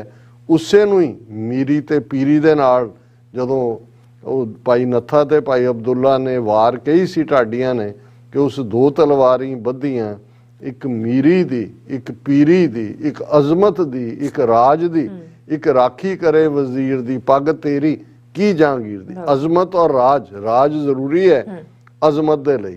बंदगी जे तुहाडे हाथ च माड़ा भी तां ही रहण देनी है जे तुहाडे हाथ च तलवार है, जे तुहाडे कोल ताकत है। अदरवाइज किवें हुंदा, अज की चल रहा उत्ते हिंदू तवियां ने किवें जिहड़ा ओह रोलिया होया है सारियां नूं। और यही जदों 10वें पातशाह ने 5 ककारी रूप दे विच सानू प्यार निशानियां दित्तियां। 5 ककार कोई जनेऊ नहीं ने, कोई रिचुअल नहीं है। ये जिवें प्रोफैसर पूर्ण सिंह ने कहा, ये बिलवड दियां, प्यारे दियां मैरिज गिफ्ट्स ने, यूनीयन दियां गिफ्ट्स ने। साडे के, साडा कचहरा, कंगा, कड़ा ते किरपान, साडे गातरे सानू ये जीवन जाच दिंदी है। किरपा ते आन, अणख, गैरत, सैल्फ रिस्पैक्ट, डिगनिटी। सो सिक्खी दा कानसैप्ट जिहड़ा है, ये महज कोई सीटां जितण तक महदूद वाली गल नहीं है। सिख इस धरती दे उत्ते अकाल पुरख दी फौज दा एक सिपाह सलार होने दे नाते संत सिपाही दा रूप है, जिहदा मतलब है कि ये Sikh should have the wisdom of a saint and the courage of a soldier. कि उस दे अंदर एक संत वाली, फकीर वाली सियाणप, ठहरा, सहज ते एक फौजी वाला उस दे अंदर हौसला, जुलम नूं वंगारना, चैलेंज नूं वंगारना। इस लई जदों कोई सिखां दे किरदार नूं देखदा सी जां देखदा है ते ओह इह लफ्ज़ जरूर कहंदा, यार ये लोग किस मिट्टी दे बने होए ने। हुण इह मिट्टी दा बनना यही है कि इस मिट्टी नूं 10 गुरु साहबान ने गुंदिया, उस चों गुंद के फिर वो भांडा तैयार कीता जिहड़ा खालसे दा रूप है। खालसा अकाल पुरख की फौज, प्रगट्यो खालसा परमात्मा की मौज। जी राज साहब, ਤੁਹਾਡਾ ਬਹੁਤ ਬਹੁਤ ਧੰਨਵਾਦ। ਸਾਥ ਲੈਣਾ ਬ੍ਰੇਕ। ਵਿਊਅਰਸ, ਤੁਸੀਂ ਕਿਤਨੇ ਜਾਣਾ, ਮਿਲਦੇ ਹਾਂ after this short break.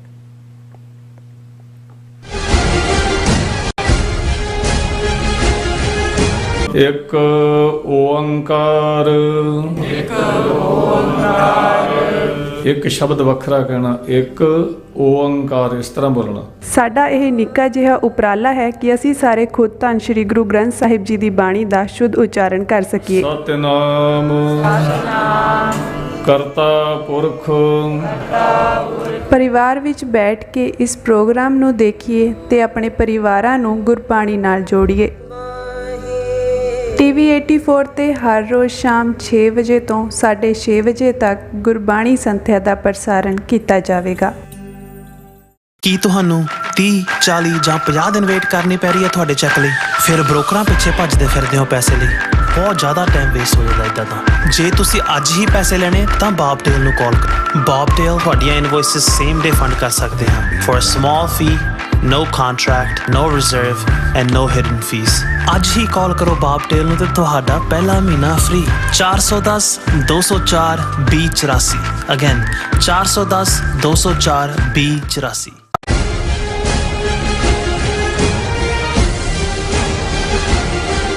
Viewers welcome back on programme. So viewers, Pakistan ਦੇ ਹਵਾਲੇ ਨਾਲ ਗੱਲਬਾਤ ਕਰਨ ਜਾ ਰਹੇ ਹਾਂ ਕਿ ਪਾਕਿਸਤਾਨ ਤੋਂ ਸਿੱਖ ਕੌਮ ਨਾਲ ਸੰਬੰਧਿਤ ਇੱਕ ਹੋਰ ਚੰਗੀ ਖਬਰ ਜਿਹੜੀ ਹੈ ਉਹ ਆਈ ਹੈ ਔਰ ਪਾਕਿਸਤਾਨ ਸੁਪਰੀਮ ਕੋਰਟ ਦੇ ਆਦੇਸ਼ਾਂ ਤੇ ਪਾਕਿਸਤਾਨ ਦੀ ਆਉਣ ਵਾਲੀ ਜਿਹੜੀ ਮਰਦਮਸ਼ੁਮਾਰੀ ਵਿੱਚ ਸਿੱਖ ਧਰਮ ਲਈ ਪਹਿਚਾਣ ਦਾ ਇੱਕ ਵੱਖਰਾ ਕਾਲਮ ਹੋਵੇਗਾ। ਯਾਦ ਰਹੇ ਇਸ ਤੋਂ ਪਹਿਲਾਂ ਸਿੱਖਾਂ ਨੂੰ ਅਦਰਸ ਦੀ ਜਿਹੜੀ ਕੈਟਾਗਰੀ ਵਿੱਚ ਰੱਖਿਆ ਹੋਇਆ ਸੀ। ਸੋ ਇਸ ਬਾਰੇ ਆਪਾਂ ਗੱਲਬਾਤ ਕਰਨ ਜਾ ਰਹੇ ਹਾਂ। ਸੋ ਅਸੀਂ ਚਾਹਾਂਗੇ ਕਿ ਤੁਸੀਂ ਇਸੇ ਤਰ੍ਹਾਂ ਬਣੇ ਰਹਿਣਾ। ਦੇਖਣ ਸੁਣ ਲਈ ਲਿਖਣ ਲਈ ਤੁਹਾਡਾ ਸਭ ਦਾ ਬਹੁਤ ਬਹੁਤ ਧੰਨਵਾਦ ਜੀ। ਡਾਕਟਰ ਸਾਹਿਬ ਕੀ ਵਿਚਾਰਾਂ ਨੇ? ਦੇਖੋ, ਮੈਂ ਬਹੁਤ ਵਾਰ ਦੇਖਦਾ ਜਿਹੜਾ ਭਾਰਤੀ ਏਜੰਸੀਆਂ ਦੇ ਕੰਮ ਕਰਨ ਦਾ ਢੰਗ ਹੈ, ਜਦੋਂ ਕਿਤੇ ਕੁਝ ਪਾਕਿਸਤਾਨ ਦੇ ਹਵਾਲੇ ਨਾਲ ਜਾਂ ਅਦਰਵਾਈਜ਼ ਵੀ ਇੰਟਰਨੈਸ਼ਨਲੀ ਡਾਇਸਪੋਰਾ 'ਚ ਸਿੱਖਾਂ ਲਈ ਕੁਝ ਪੋਜ਼ਿਟਿਵ ਆ ਰਿਹਾ ਹੋਏ ਤੇ ਇਹ ਇਸ ਕਿਸਮ ਦੀ ਕਿਸੇ ਪੁਰਾਣੀ ਖਬਰ ਨੂੰ, ਝੂਠੀ ਖਬਰ ਨੂੰ ਜਿਹੜਾ ਉਹ ਨਸ਼ਰ ਕਰ ਦਿੰਦੇ ਨੇ ਤੇ ਫਿਰ ਇਹਨਾਂ ਦੇ ਬੈਠੇ ਹੋਏ ਏਜੰਟ ਜਿਹੜੇ ਨੇ ਉਹ ਮਨਜਿੰਦਰ ਸਰਸਾ ਹੋਏ ਦਿੱਲੀ 'ਚ, ਜਾਂ ਹੁਣ ਉਹ ਜਾਗੋ ਵਾਲਾ ਇੱਕ ਨਿਕਲਿਆ ਦਿੱਲੀ 'ਚ ਔਰ ਪੰਜਾਬ ਦੇ ਵਿੱਚ ਵੀ, ਔਰ ਫਿਰ ਦੇਖੋ ਦੇਖੀ ਸੋਸ਼ਲ ਮੀਡੀਆ ਤੇ ਵੀ ਮੱਖੀ ਤੇ ਮੱਖੀ ਮਾਰਨ ਵਾਂਗ ਜਿਹੜਾ ਉਹ ਪ੍ਰੋਸੈਸ ਸ਼ੁਰੂ ਹੋ ਜਾਂਦੀ। ਹਾਲਾਂ ਪਿਛਲੇ ਹਫਤੇ ਤੋਂ ਹੀ, ਪਿਛਲੇ ਆਲਮੋਸਟ 5-6 ਦਿਨ ਤੋਂ ਇਹ ਖਬਰ ਬੜੀ ਗਰਦਸ਼ ਕਰ ਰਹੀ ਹੈ। ਸਾਨੂੰ ਵੀ ਕੁਛ ਨੇ ਕਿਹਾ ਜੀ, ਮੈਂ ਕਿਹਾ ਹੁਣ ਅਸੀਂ ਕਿੰਨਾ ਕੁ ਕੂੜ ਪ੍ਰੋਪੇਗੈਂਡੇ ਨੂੰ ਨੈਗੇਟ ਕਰੀਏ। ਔਰ ਇਹ ਕਿ ਜੀ ਭਾਈ ਤਾਰੂ ਸਿੰਘ ਜੀ ਦੇ ਸ਼ਹੀਦੀ ਅਸਥਾਨ ਨੂੰ ਬੰਦ ਕਰ ਦਿੱਤਾ ਗਿਆ ਹੈ, ਉਸ ਦੇ ਉੱਤੇ ਜਿਹੜਾ ਹੈ ਉਹ ਸਰਕਾਰ ਨੇ ਲੋਕ ਲਾ ਦਿੱਤਾ ਹੈ, ਔਰ ਦੂਸਰਾ ਉਸ ਦੇ ਉੱਤੇ ਪੂਰਾ ਲਾਹੌਰ ਨੂੰ ਦੇ ਉਸ ਮੁਕਾਮ ਨੂੰ ਲੈ ਕੇ ਨੈਗੇਟਿਵਿਟੀ ਅਸੀਂ ਆਪਣੇ ਲੈਵਲ ਤੇ, ਮੈਨੂੰ ਹਾਲਾਂ ਥੋੜਾ ਤਾਂ ਪਤਾ ਸੀ ਕਿ ਵੀ ਉਹ ਇੱਕ ਡਿਸਪਿਊਟਡ ਰਿਹਾ ਥਾਂ, ਹਾਲਾਂ ਹੁਣ ਇਹ ਆਇਆ ਜੀ ਗੁਰਦੁਆਰੇ ਨੂੰ ਬੰਦ ਕਰ ਦਿੱਤਾ ਗਿਆ। ਹੁਣ ਮੈਂ ਥੋੜੀ ਜਿਹੀ ਬੈਕਗਰਾਉਂਡ 'ਚ ਗੱਲ ਇਸ ਤੋਂ ਪਹਿਲਾਂ ਕਿ ਮੈਂ ਪੋਜ਼ਿਟਿਵਿਟੀ ਦੀ ਗੱਲ ਕਰਾਂ ਕਿ ਭਾਈ ਐਸੇ ਮੌਕੇ ਤੇ ਇਸ ਕਿਸਮ ਦੀ ਖਬਰ ਕਿਉਂ ਫੈਲਾਈ ਜਾਂਦੀ ਹੈ। ਔਰ ਦਿੱਲੀ 'ਚ ਆ ਜਿਹੜਾ ਜਾਗੋ ਵਾਲਾ ਮਨਜੀਤ ਸਿੰਘ ਜਿਹੜਾ ਪਹਿਲਾਂ ਇਹਨਾਂ ਬਾਦਲਾਂ ਦੀਆਂ ਜੁੱਤੀਆਂ ਚੱਟਦਾ ਰਿਹਾ, ਹੁਣ ਉਹ ਆਪਣੇ 10ਵੀਂ ਜਿਹੜੇ ਨੇ ਕਿਰਾਏ ਦੇ ਬੰਦੇ ਲੈ ਕੇ ਪਾਕਿਸਤਾਨੀ ਐਮਬੈਸੀ ਦੇ ਬਾਹਰ ਵੀ ਪਹੁੰਚ ਗਿਆ ਕਿ ਜੀ ਉਹ ਪ੍ਰੋਟੈਸਟ ਕਰ ਰਹੇ ਆ ਅਸੀਂ ਕਿ ਜੀ ਭਾਈ ਤਾਰੂ ਸਿੰਘ ਦਾ ਗੁਰਦੁਆਰਾ ਸਾਹਿਬ ਬੰਦ ਕਰਤਾ ਹੈ। ਦੂਸਰਾ ਹੁਣ ਇਹ ਇੱਕ ਡਿਸਪਿਊਟਡ ਜਿਹੜੀ ਥਾਂ ਜਿਹੜਾ 1930 ਜੇ ਅਸੀਂ ਇਹ ਕਹਿਣਾ ਹੋਏ ਕਿ ਪ੍ਰੀ 47 ਪੀਰੀਅਡ 'ਚ ਸਿੱਖਾਂ ਔਰ ਮੁਸਲਮਾਨਾਂ ਦੇ ਵਿੱਚ ਕੋਈ ਓਪਨ ਇੱਕ ਇਸ ਕਿਸਮ ਦਾ ਜਿਹੜਾ ਟਕਰਾਅ ਹੋਇਆ ਤਾਂ ਉਹ ਸ਼ਹੀਦਗੰਜ ਦਾ ਮਸਲਾ ਸੀ। ਮੁਸਲਮਾਨਾਂ ਵੱਲੋਂ ਜਿਹੜੇ ਲੋਕਲ ਜਾਂ ਉੱਥੇ ਕਿਸੇ ਦੀ ਕਬਰ ਹੈ ਜਾਂ ਕੀ ਹੈ, ਇਹ ਕਿਹਾ ਜਾਂਦਾ ਸੀ ਕਿ ਇਹ ਮਸੀਤ ਹੈ। ਹੁਣ ਕਿਉਂਕਿ ਉਸ ਜ਼ਮਾਨੇ 'ਚ ਜਦੋਂ 18ਵੀਂ ਸਦੀ 'ਚ ਲਾਹੌਰ ਦੇ ਵਿੱਚ ਸਿੱਖਾਂ ਦੀ ਪਰਸੀਕਿਊਸ਼ਨ ਚੱਲਦੀ ਸੀ, ਫਤਵੇ ਦਿੱਤੇ ਜਾਂਦੇ ਸੀ, ਉਹਨਾਂ ਹੀ ਬਾਜ਼ਾਰਾਂ ਦੇ ਵਿੱਚ, ਉਹਨਾਂ ਹੀ ਥਾਵਾਂ ਤੇ ਜਿਹੜਾ ਇਸ ਕਿਸਮ ਦਾ ਕੁਝ ਸਟਰਕਚਰ ਬਹੁਤ ਕਲੋਜ਼ ਨੇ। ਕੁਝ ਜ਼ਾਹਰ ਹੈ ਕਿ ਜਿਹਦਾ ਜ਼ੋਰ ਪੈਂਦਾ ਸੀ ਉਹ ਉਹਨੂੰ ਕਨਵਰਟ ਕਰ ਲੈਂਦੇ ਸੀ ਆਪਣੇ ਮਜ਼ਹਬੀ ਫੇਥ ਦੇ ਲਿਹਾਜ਼ ਨਾਲ। ਔਰ ਇਹ ਝਗੜਾ ਇੰਨਾ ਭਖਿਆ 1930 ਦੇ ਵਿੱਚ ਕਿ ਬਹੁਤ ਓਪਨ ਟਕਰਾਅ ਹੋਇਆ। ਇੱਕਦਮ ਜਿਹੜਾ ਉਹ ਓਵਰਨਾਈਟ ਉਸ ਥਾਂ ਦੇ ਉੱਤੇ ਜਿਹੜਾ ਇੱਕ ਮਸੀਤ ਵੀ ਬਣਾ ਲਈ ਗਈ। ਫਿਰ ਸਿੱਖਾਂ ਦੇ ਹਵਾਲੇ ਆਇਆ, ਉਹਨਾਂ ਨੇ ਵੀ ਕੁਛ ਇਸ ਕਿਸਮ ਦਾ ਕੀਤਾ। ਔਰ ਇਹੀ ਮੌਕਾ ਸੀ ਜਦੋਂ ਇਹ ਟਕਰਾਅ ਜਿਹਦਾ ਕੇਸ ਇੰਗਲੈਂਡ ਲੈਵਲ ਤੱਕ ਗਿਆ, ਲਾਹੌਰ ਕੋਰਟ 'ਚ ਉਸ ਤੇ ਕਬਜ਼ਾ ਲੈ ਕੇ, ਜਿਸ ਦੇ ਉੱਤੇ ਅਲਾਮਾ ਇਕਬਾਲ ਨੇ ਸ਼ੇਅਰ ਕਿਹਾ ਸੀ ਕਿ ਮਸਜਿਦ ਤੋਂ ਬਣਾ ਦੀ ਸ਼ਬ ਭਰ ਮੇਂ ਇਮਾਂ ਕੀ ਹਰਾਰਤ ਵਾਲੋਂ ਨੇ मन अपना पुराना पापी है बरसों में नमाजी बन ना सका। ये उस कॉन्टेक्स्ट ਸੀ ਕਿਉਂਕਿ ਜਿਹੜਾ ਇਹ ਸੀ ਸ਼ਹੀਦਗੰਜ ਗੁਰਦੁਆਰਾ ਸੀ, ਕਹਿੰਦੇ ਸੀ ਸ਼ਹੀਦਗੰਜ ਮਸੀਤ ਕਿਹਾ ਜਾਂਦਾ ਸੀ। ਇਹ ਬਹੁਤ ਹਾਈ ਪ੍ਰੋਫਾਈਲ ਹੋਇਆ। ਇਵੈਂਚੁਅਲੀ ਇਸ ਦਾ ਫੈਸਲਾ ਸਿੱਖਾਂ ਦੇ ਹੱਕ 'ਚ ਹੋਇਆ ਔਰ ਪਾਕਿਸਤਾਨ ਨੇ ਵੀ ਉਸ ਨੂੰ ਆਨਰ ਕੀਤਾ। ਔਰ ਯੂਕੇ ਬੇਸਡ ਸਿੱਖ ਜਥੇਬੰਦੀਆਂ ਨੇ ਜਿਹੜਾ ਮੇਨ ਮੁਕਾਮ ਸੀ, ਜਿਹੜਾ ਉਸ ਦਾ ਥਾਂ ਦੇ ਉੱਤੇ ਗੁਰਦੁਆਰਾ ਸ਼ਹੀਦ ਸਿੰਘਾਂ ਸਿੰਘਣੀਆਂ ਕੁਛ ਪੀਰੀਅਡ ਪਹਿਲਾਂ ਉਹਨੂੰ ਬੜੀ ਖੂਬਸੂਰਤ ਇਮਾਰਤ ਬਣਾਈ ਹੈ। ਉਹ ਗੁਰਦੁਆਰਾ ਸਾਹਿਬ ਫੰਕਸ਼ਨਲ ਹੈ ਉਹਨੂੰ ਲੇਕਿਨ ਖਬਰ ਤੋਂ ਇਵੇਂ ਲੱਗਦਾ ਜਦੋਂ ਮੈਂ ਵੀ ਦੇਖਿਆ ਮੈਂ ਕਿਹਾ ਵੀ ਇਹ ਕੀ ਹਾਂ ਜਿਹੜੀ ਇਹ ਥੋੜੀ ਥਾਂ ਜਿਹੜੀ ਹੈ ਜਿਹੜੀ ਮੇਰਾ ਖਿਆਲ ਕੋਈ ਜਦੋਂ 47 ਤੋਂ ਬਾਅਦ ਕਿਸੇ ਨੂੰ ਅਲਾਟ ਹੋਈ ਉੱਥੇ ਕੋਈ ਵੈਲਡਰ ਹੈ ਜਾਂ ਕੀ ਹੈ ਉਹਦੇ 'ਚ ਇੱਕ ਪਾਸੇ ਸਮਾਧੀ ਦੇ ਨਾਂ ਜਿਹੜਾ ਹੈ ਇੱਕ ਪਾਸੇ ਉਹਨਾਂ ਦੀ ਉਹ ਪਰਸਨਲ ਕੁਝ ਉਹਨਾਂ ਨੇ ਬਣਾਇਆ ਉੱਥੇ ਕਿਸੇ ਹੋਰ ਪੀਰ ਦੀ ਕਬਰ ਇਹ ਜਿਵੇਂ ਲੈਂਡ ਮਾਫੀਆ ਹੁੰਦਾ ਇੱਧਰ ਵੀ ਗ੍ਰੈਬ ਕਰਨ ਵਾਲਾ ਉੱਧਰ ਵੀ ਹੈ ਆਪਣੇ ਵੀ ਜਿੱਥੇ ਨਿਹੰਗ ਸਿੰਘ ਜਾ ਕੇ ਝੰਡਾ ਕੱਢ ਦਿੰਦੇ ਨੇ ਕਿ ਜੇ ਗੁਰਦੁਆਰਾ ਸੀ ਫਿਰ ਇਹ ਹੋਇਆ ਜੀ ਲੈਂਡ ਹੈ ਤੁਸੀਂ ਉਸ ਸਾਰੇ ਨੂੰ ਕਰੋ ਸੋ ਇਸ ਕਿਸਮ ਦੀ ਜਿਹੜੀ ਸਿਚੁਏਸ਼ਨ ਉੱਥੇ 2-3 ਸਾਲ ਪਹਿਲਾਂ ਬਣੀ ਟਰੱਕ ਟਕਰਾ ਨਾ ਹੋਏ ਦੇਖੋ ਅਸੀਂ ਉੱਥੇ ਵੀ evacuation trust property board Pakistan ਦੀ ਹਕੂਮਤ ਐਡਮਿਨਿਸਟ੍ਰੇਸ਼ਨ ਉਹ ਸਿੱਖਾਂ ਨੂੰ ਪ੍ਰੋਟੈਕਟ ਕਰਨ ਲਈ ਐਕਸਟਰਾ ਮਾਈਲ ਜਾਂਦੀ ਹੈ ਲੇਕਿਨ ਇਸ ਕਿਸਮ ਦੇ ਲੋਕ ਸੁਸਾਇਟੀ 'ਚ ਐਗਜ਼ਿਸਟ ਕਰਦੇ ਨੇ ਸਾਡੇ 'ਚ ਵੀ ਨੇ ਜਿਹੜੇ ਭਰੇ ਹੋਏ ਨੇ ਮੁਸਲਮਾਨਾਂ ਪ੍ਰਤੀ ਨਫ਼ਰਤ ਦੇ ਨਾਲ ਉਹਨਾਂ ਦੇ ਵਿੱਚ ਵੀ ਇੱਕ ਤਬਕਾ ਹੈ ਉਹਨਾਂ 'ਚ ਇੱਕ ਉਹਦੀ ਡੈਥ ਹੋ ਗਈ ਮੌਲਵੀ ਦੀ ਉਹਨੇ ਕਿਵੇਂ ਪ੍ਰਚਾਰ ਕਰਕੇ ਜਦੋਂ 2-3 ਵਾਰੀ ਮਹਾਰਾਜਾ ਰਣਜੀਤ ਸਿੰਘ ਦਾ ਘੋੜੇ ਤੇ ਚੜਿਆ ਜਿਹੜਾ ਬੁੱਤ ਮਿਊਜ਼ੀਅਮ 'ਚ ਲਾਇਆ ਗਿਆ ਸੀ ਉਹਦੇ ਪੈਰੋਕਾਰਾਂ ਨੇ ਤੋੜਿਆ ਹਾਲਾਂ ਹਕੂਮਤ ਵੱਲੋਂ ਦੂਜਿਆਂ ਵੱਲੋਂ ਪਹਿਲਾਂ ਲਾਏ ਜਾਣਾ ਹੀ ਆਪਣੇ ਆਪ ਦੇ ਵਿੱਚ ਇੱਕ ਸੀ ਕਿ ਬਈ ਪੋਜ਼ਿਟਿਵਿਟੀ ਹੈ ਸੋ ਸਾਨੂੰ ਇਹਨਾਂ ਗੱਲਾਂ ਦਾ ਧਿਆਨ ਰੱਖਣਾ ਹੋਏਗਾ ਕਿ ਬਾਈ ਕੋਈ ਵੀ ਗੱਲ ਦੀ ਤਹਿਤ ਹੁਣ ਉਹ 2-3 ਸਾਲ ਪਹਿਲਾਂ ਜਦੋਂ ਇਹ ਝਗੜਾ ਜਿਹੜਾ ਉਸ ਥਾਂ ਦਾ ਹੈ ਜਿਹਦੇ 'ਚ ਉਹ ਇੱਕ ਪ੍ਰਾਈਵੇਟ ਵੀ ਸੀ ਔਰ ਦੂਜਾ ਉਹਨਾਂ ਨੇ ਉਹਦੇ ਤੇ ਜਿੰਦਾ ਲਾਤਾ ਅਦਾਲਤ ਦੇ ਵਿੱਚ ਹੈ ਉਹ ਕਿ ਭਾਈ ਕੋਈ ਦੋ ਫਿਰਕਿਆਂ ਵਿਚਾਲੇ ਝਗੜਾ ਨਾ ਹੋਵੇ ਲੇਕਿਨ ਉਹਨੂੰ ਕਿਵੇਂ ਹੁਣ ਜਿਹੜਾ ਉਹ ਇਵੇਂ ਪ੍ਰੈਜ਼ੈਂਟ ਕੀਤਾ ਗਿਆ ਕਿ ਜਿਵੇਂ ਪਿਛਲੇ ਹਫ਼ਤੇ ਕੁਝ ਵਾਪਰ ਗਿਆ ਔਰ ਇਸ ਕਿਸਮ ਦਾ ਹੈ ਔਰ ਉਹਦੇ 'ਚ ਕਿਉਂਕਿ ਅਮਰੀਕਨ ਗੁਰਦੁਆਰਾ ਪ੍ਰਬੰਧਕ ਕਮੇਟੀ ਹੈ ਪਾਕਿਸਤਾਨ ਸਿੱਖ ਗੁਰਦੁਆਰਾ ਪ੍ਰਬੰਧਕ ਕਮੇਟੀ ਹੈ ਇਵੈਕੂਏਸ਼ਨ ਟਰਸਟ ਪ੍ਰਾਪਰਟੀ ਬੋਰਡ ਹੈ ਉਹ ਬਹੁਤ ਸੈਂਸਿਟਿਵ ਨੇ ਉਹਨਾਂ ਨੂੰ ਸਿੱਖਾਂ ਦੀ ਸੈਂਸਿਟਿਵਿਟੀ ਦਾ ਵੀ ਪਤਾ ਹੈ ਕਿ ਜਦੋਂ ਅਸੀਂ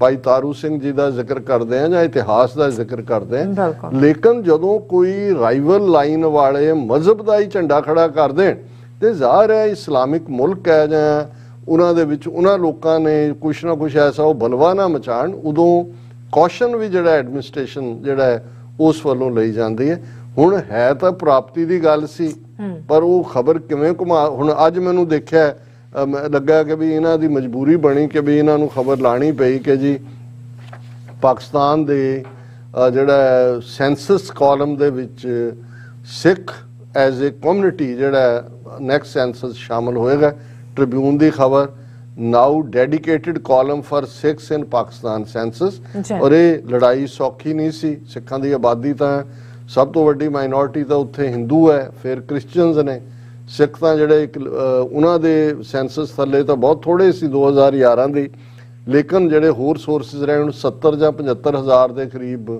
ਗਿਣਤੀ ਦੱਸੀ ਜਾਂਦੀ ਹੈ ਪਰ 2017 ਦੇ ਵਿੱਚ ਇਹ ਲੜਾਈ ਐਕਚੁਅਲੀ ਪਿਸ਼ਾਵਰ ਦੀ ਸਿੱਖ ਸੰਗਤ ਨੇ ਲੜੀ ਉਹਨਾਂ ਨੇ ਗੁਰਪਾਲ ਸਿੰਘ ਨੇ ਔਰ 5 ਹੋਰਨਾਂ ਨੇ ਪੈਟੀਸ਼ਨ ਦਾਇਰ ਕੀਤੀ ਪਿਸ਼ਾਵਰ ਹਾਈ ਕੋਰਟ 23 ਮਾਰਚ 2017 ਨੂੰ ਕਿ ਭਾਈ ਸਾਨੂੰ ਜਿਹੜਾ ਮਰਦਮਸ਼ੁਮਾਰੀ 'ਚ ਅੱਡ ਖਾਨਾ ਨਹੀਂ ਹੈ ਸਿੱਖਾਂ ਦਾ ਅਦਰਸ ਦੇ ਵਿੱਚ ਸਾਨੂੰ ਜਿਹੜਾ ਮਾਰ ਕੇ ਸਾਈਨ ਤੇ ਸਿੱਖ ਲਿਖਣਾ ਪੈਂਦਾ ਔਰ ਇਹ ਜਿਹੜਾ ਕੇਸ ਹੈ ਪੂਰਾ 5 ਸਾਲ ਚੱਲਿਆ ਔਰ ਇਸ ਦੇ ਵਿੱਚ ਵੱਖਰਾ ਕਾਲਮ ਬਣਾਉਣ ਦੇ ਨਾਂ ਥੱਲੇ ਅਦਾਲਤ 'ਚ ਜਿਹਦੀ ਸੁਣਵਾਈ ਵੀ ਹੁੰਦੀ ਰਹੀ ਫਿਰ ਸੁਪਰੀਮ ਕੋਰਟ ਤੱਕ ਗਿਆ ਔਰ ਫਾਈਨਲੀ ਸੁਪਰੀਮ ਕੋਰਟ ਨੇ ਸਿੱਖਾਂ ਦੇ ਹੱਕ 'ਚ ਫੈਸਲਾ ਦਿੰਦਿਆਂ ਉਹਨਾਂ ਨੇ ਜਿਹੜਾ ਪਾਕਿਸਤਾਨ ਬਿਊਰੋ ਆਫ ਸਟੈਟਿਸਟਿਕਸ ਹੈ ਔਰ ਜਿਹੜੇ ਮਰਦਮਸ਼ੁਮਾਰੀ ਨਾਲ ਨੇ ਉਹਨਾਂ ਨੇ ਹਦਾਇਤ ਕੀਤੀ ਹੈ ਕਿ ਭਾਈ ਜਿਵੇਂ ਸਿੱਖਾਂ ਲਈ ਵੀ ਲਫ਼ਜ਼ ਇੱਕ ਅੱਡ ਕਾਲਮ ਸਿੱਖ ਵਾਲਾ ਹੋਏ ਔਰ ਮੇਰੇ ਕੋਲ ਭਾਈ ਜੋਗਾ ਸਿੰਘ ਯੂਕੇ ਤੋਂ ਜਿਹੜੇ ਉੱਥੇ ਜਿਵੇਂ ਮੈਂ ਗੁਰਦੁਆਰਾ ਸ਼ਹੀਦ ਸਿੰਘਾਂ ਸਿੰਘਣੀਆਂ 'ਚ ਵੀ ਇਨਵੋਲਵ ਨੇ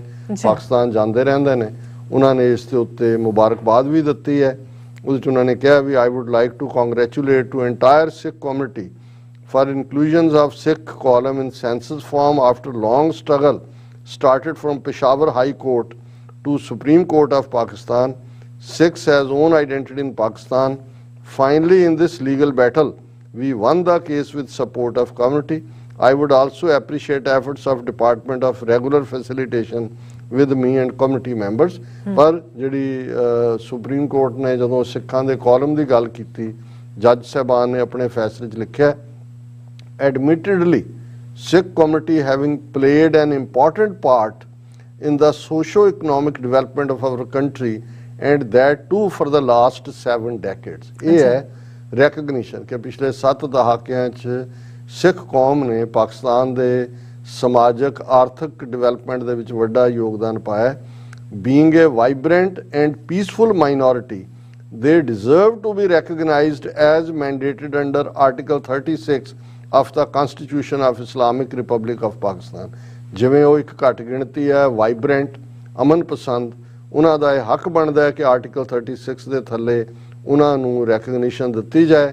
ਫਿਰ ਉਹਨਾਂ ਨੇ ਉਹ ਸਾਰੇ ਕੇਸਾਂ ਦਾ ਹਵਾਲਾ ਦੇ ਕੇ ਕਿਹਾ ਕਿ ਭਾਈ ਇਹ ਜਿਹੜਾ ਸਿੱਖਾਂ ਨੂੰ ਨੈਕਸਟ ਕਾਲਮ 'ਚ ਜਿਹੜੇ ਉਸ ਵਾਲੇ ਨੇ ਉਹ ਵੀ ਸਾਰੀ ਉਹਨਾਂ ਦੀ ਹੋਮ ਮਿਨਿਸਟਰੀ ਦੂਜੇ ਕੋਰਟ ਸੀ, ਉਹਨਾਂ ਨੇ ਕਿਹਾ ਜੀ ਨੈਕਸਟ ਸੈਂਸਸ ਦੇ ਵਿੱਚ ਸਿੱਖ ਕਾਲਮ ਹੋਏਗਾ। ਸੋ ਅਸੀਂ ਪਾਕਿਸਤਾਨ ਦੀ ਸਿੱਖ ਸੰਗਤ ਨੂੰ ਵੀ ਮੁਬਾਰਕਬਾਦ ਦਿੰਦੇ ਹਾਂ ਕਿ ਵੀ ਉਹਨਾਂ ਨੇ ਉਸ ਸਿਸਟਮ 'ਚ ਅਲਟੀਮੇਟਲੀ ਕੁਝ ਚੀਜ਼ਾਂ ਸਿਆਸੀ ਨੇ, ਕੁਝ ਤੁਸੀਂ ਅਦਾਲਤਾਂ 'ਚ ਲੜਦੇ ਹੋ, ਸੋ ਉਹਨਾਂ ਨੇ ਲੜ ਕੇ ਆਪਣਾ ਹੱਕ ਲਿਆ ਹੈ। ਪਰ ਇਹ ਫੇਅਰਨੈਸ ਵੀ ਆ ਉਹਨਾਂ ਦੀ ਜੁਡੀਸ਼ਰੀ ਦੀ ਕਿ ਇੱਕ ਪਾਸੇ ਇੰਡੀਆ 'ਚ ਆਰਟੀਕਲ 25(b) ਦੇ ਥੱਲੇ ਅਸੀਂ ਨਿਕਲੇ ਹੀ ਨਹੀਂ ਹੈ ਹਿੰਦੂ ਖਾਨੇ ਚੋਂ, ਔਰ ਇੱਕ ਪਾਸੇ ਪਾਕਿਸਤਾਨ ਜਿੱਥੇ 70-75 ਹਜ਼ਾਰ ਤੋਂ ਜ਼ਿਆਦਾ ਗਿਣਤੀ ਨਹੀਂ ਹੈ, ਉਹ ਕਿੰਨਾ ਐਕਸਟਰਾ ਜਿਹੜੇ 22 ਕਰੋੜ ਲੋਕਾਂ ਦੀ ਉਹਨਾਂ ਨੇ ਗਿਣਤੀ ਕਰਨੀ, ਹਰ ਫਾਰਮ ਦੇ ਵਿੱਚ ਕਾਲਮ ਦੇ ਵਿੱਚ ਸਿੱਖ ਹੋਣਾ, ਇਹ ਛੋਟੀ ਗੱਲ ਨਹੀਂ ਹੈ। ਬਿਲਕੁਲ ਡਾਕਟਰ ਸਾਹਿਬ, ਤੁਹਾਡਾ ਬਹੁਤ ਬਹੁਤ ਸ਼ੁਕਰੀਆ। ਸਤਨਾਮ ਬ੍ਰੇਕ ਵਿਊਅਰਸ, ਤੁਸੀਂ ਇਸੇ ਤਰ੍ਹਾਂ ਬਣੇ ਰਹਿਣਾ। ਮਿਲਦੇ ਹਾਂ ਛੋਟੇ ਜਿਹੇ ਬ੍ਰੇਕ ਤੋਂ ਬਾਅਦ।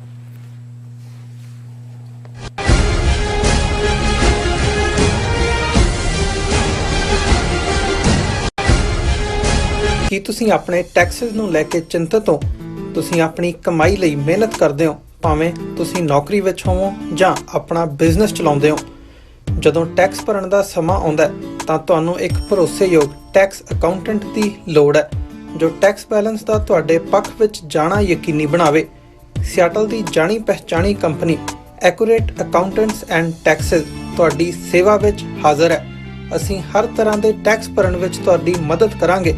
ਟੈਕਸ ਸੰਬੰਧੀ ਕਿਸੇ ਵੀ ਤਰ੍ਹਾਂ ਦੇ ਸਵਾਲ ਲਈ ਅੱਜ ਹੀ ਸਾਡੇ ਤੱਕ ਪਹੁੰਚ ਕਰੋ। Accurate accountants and Texas.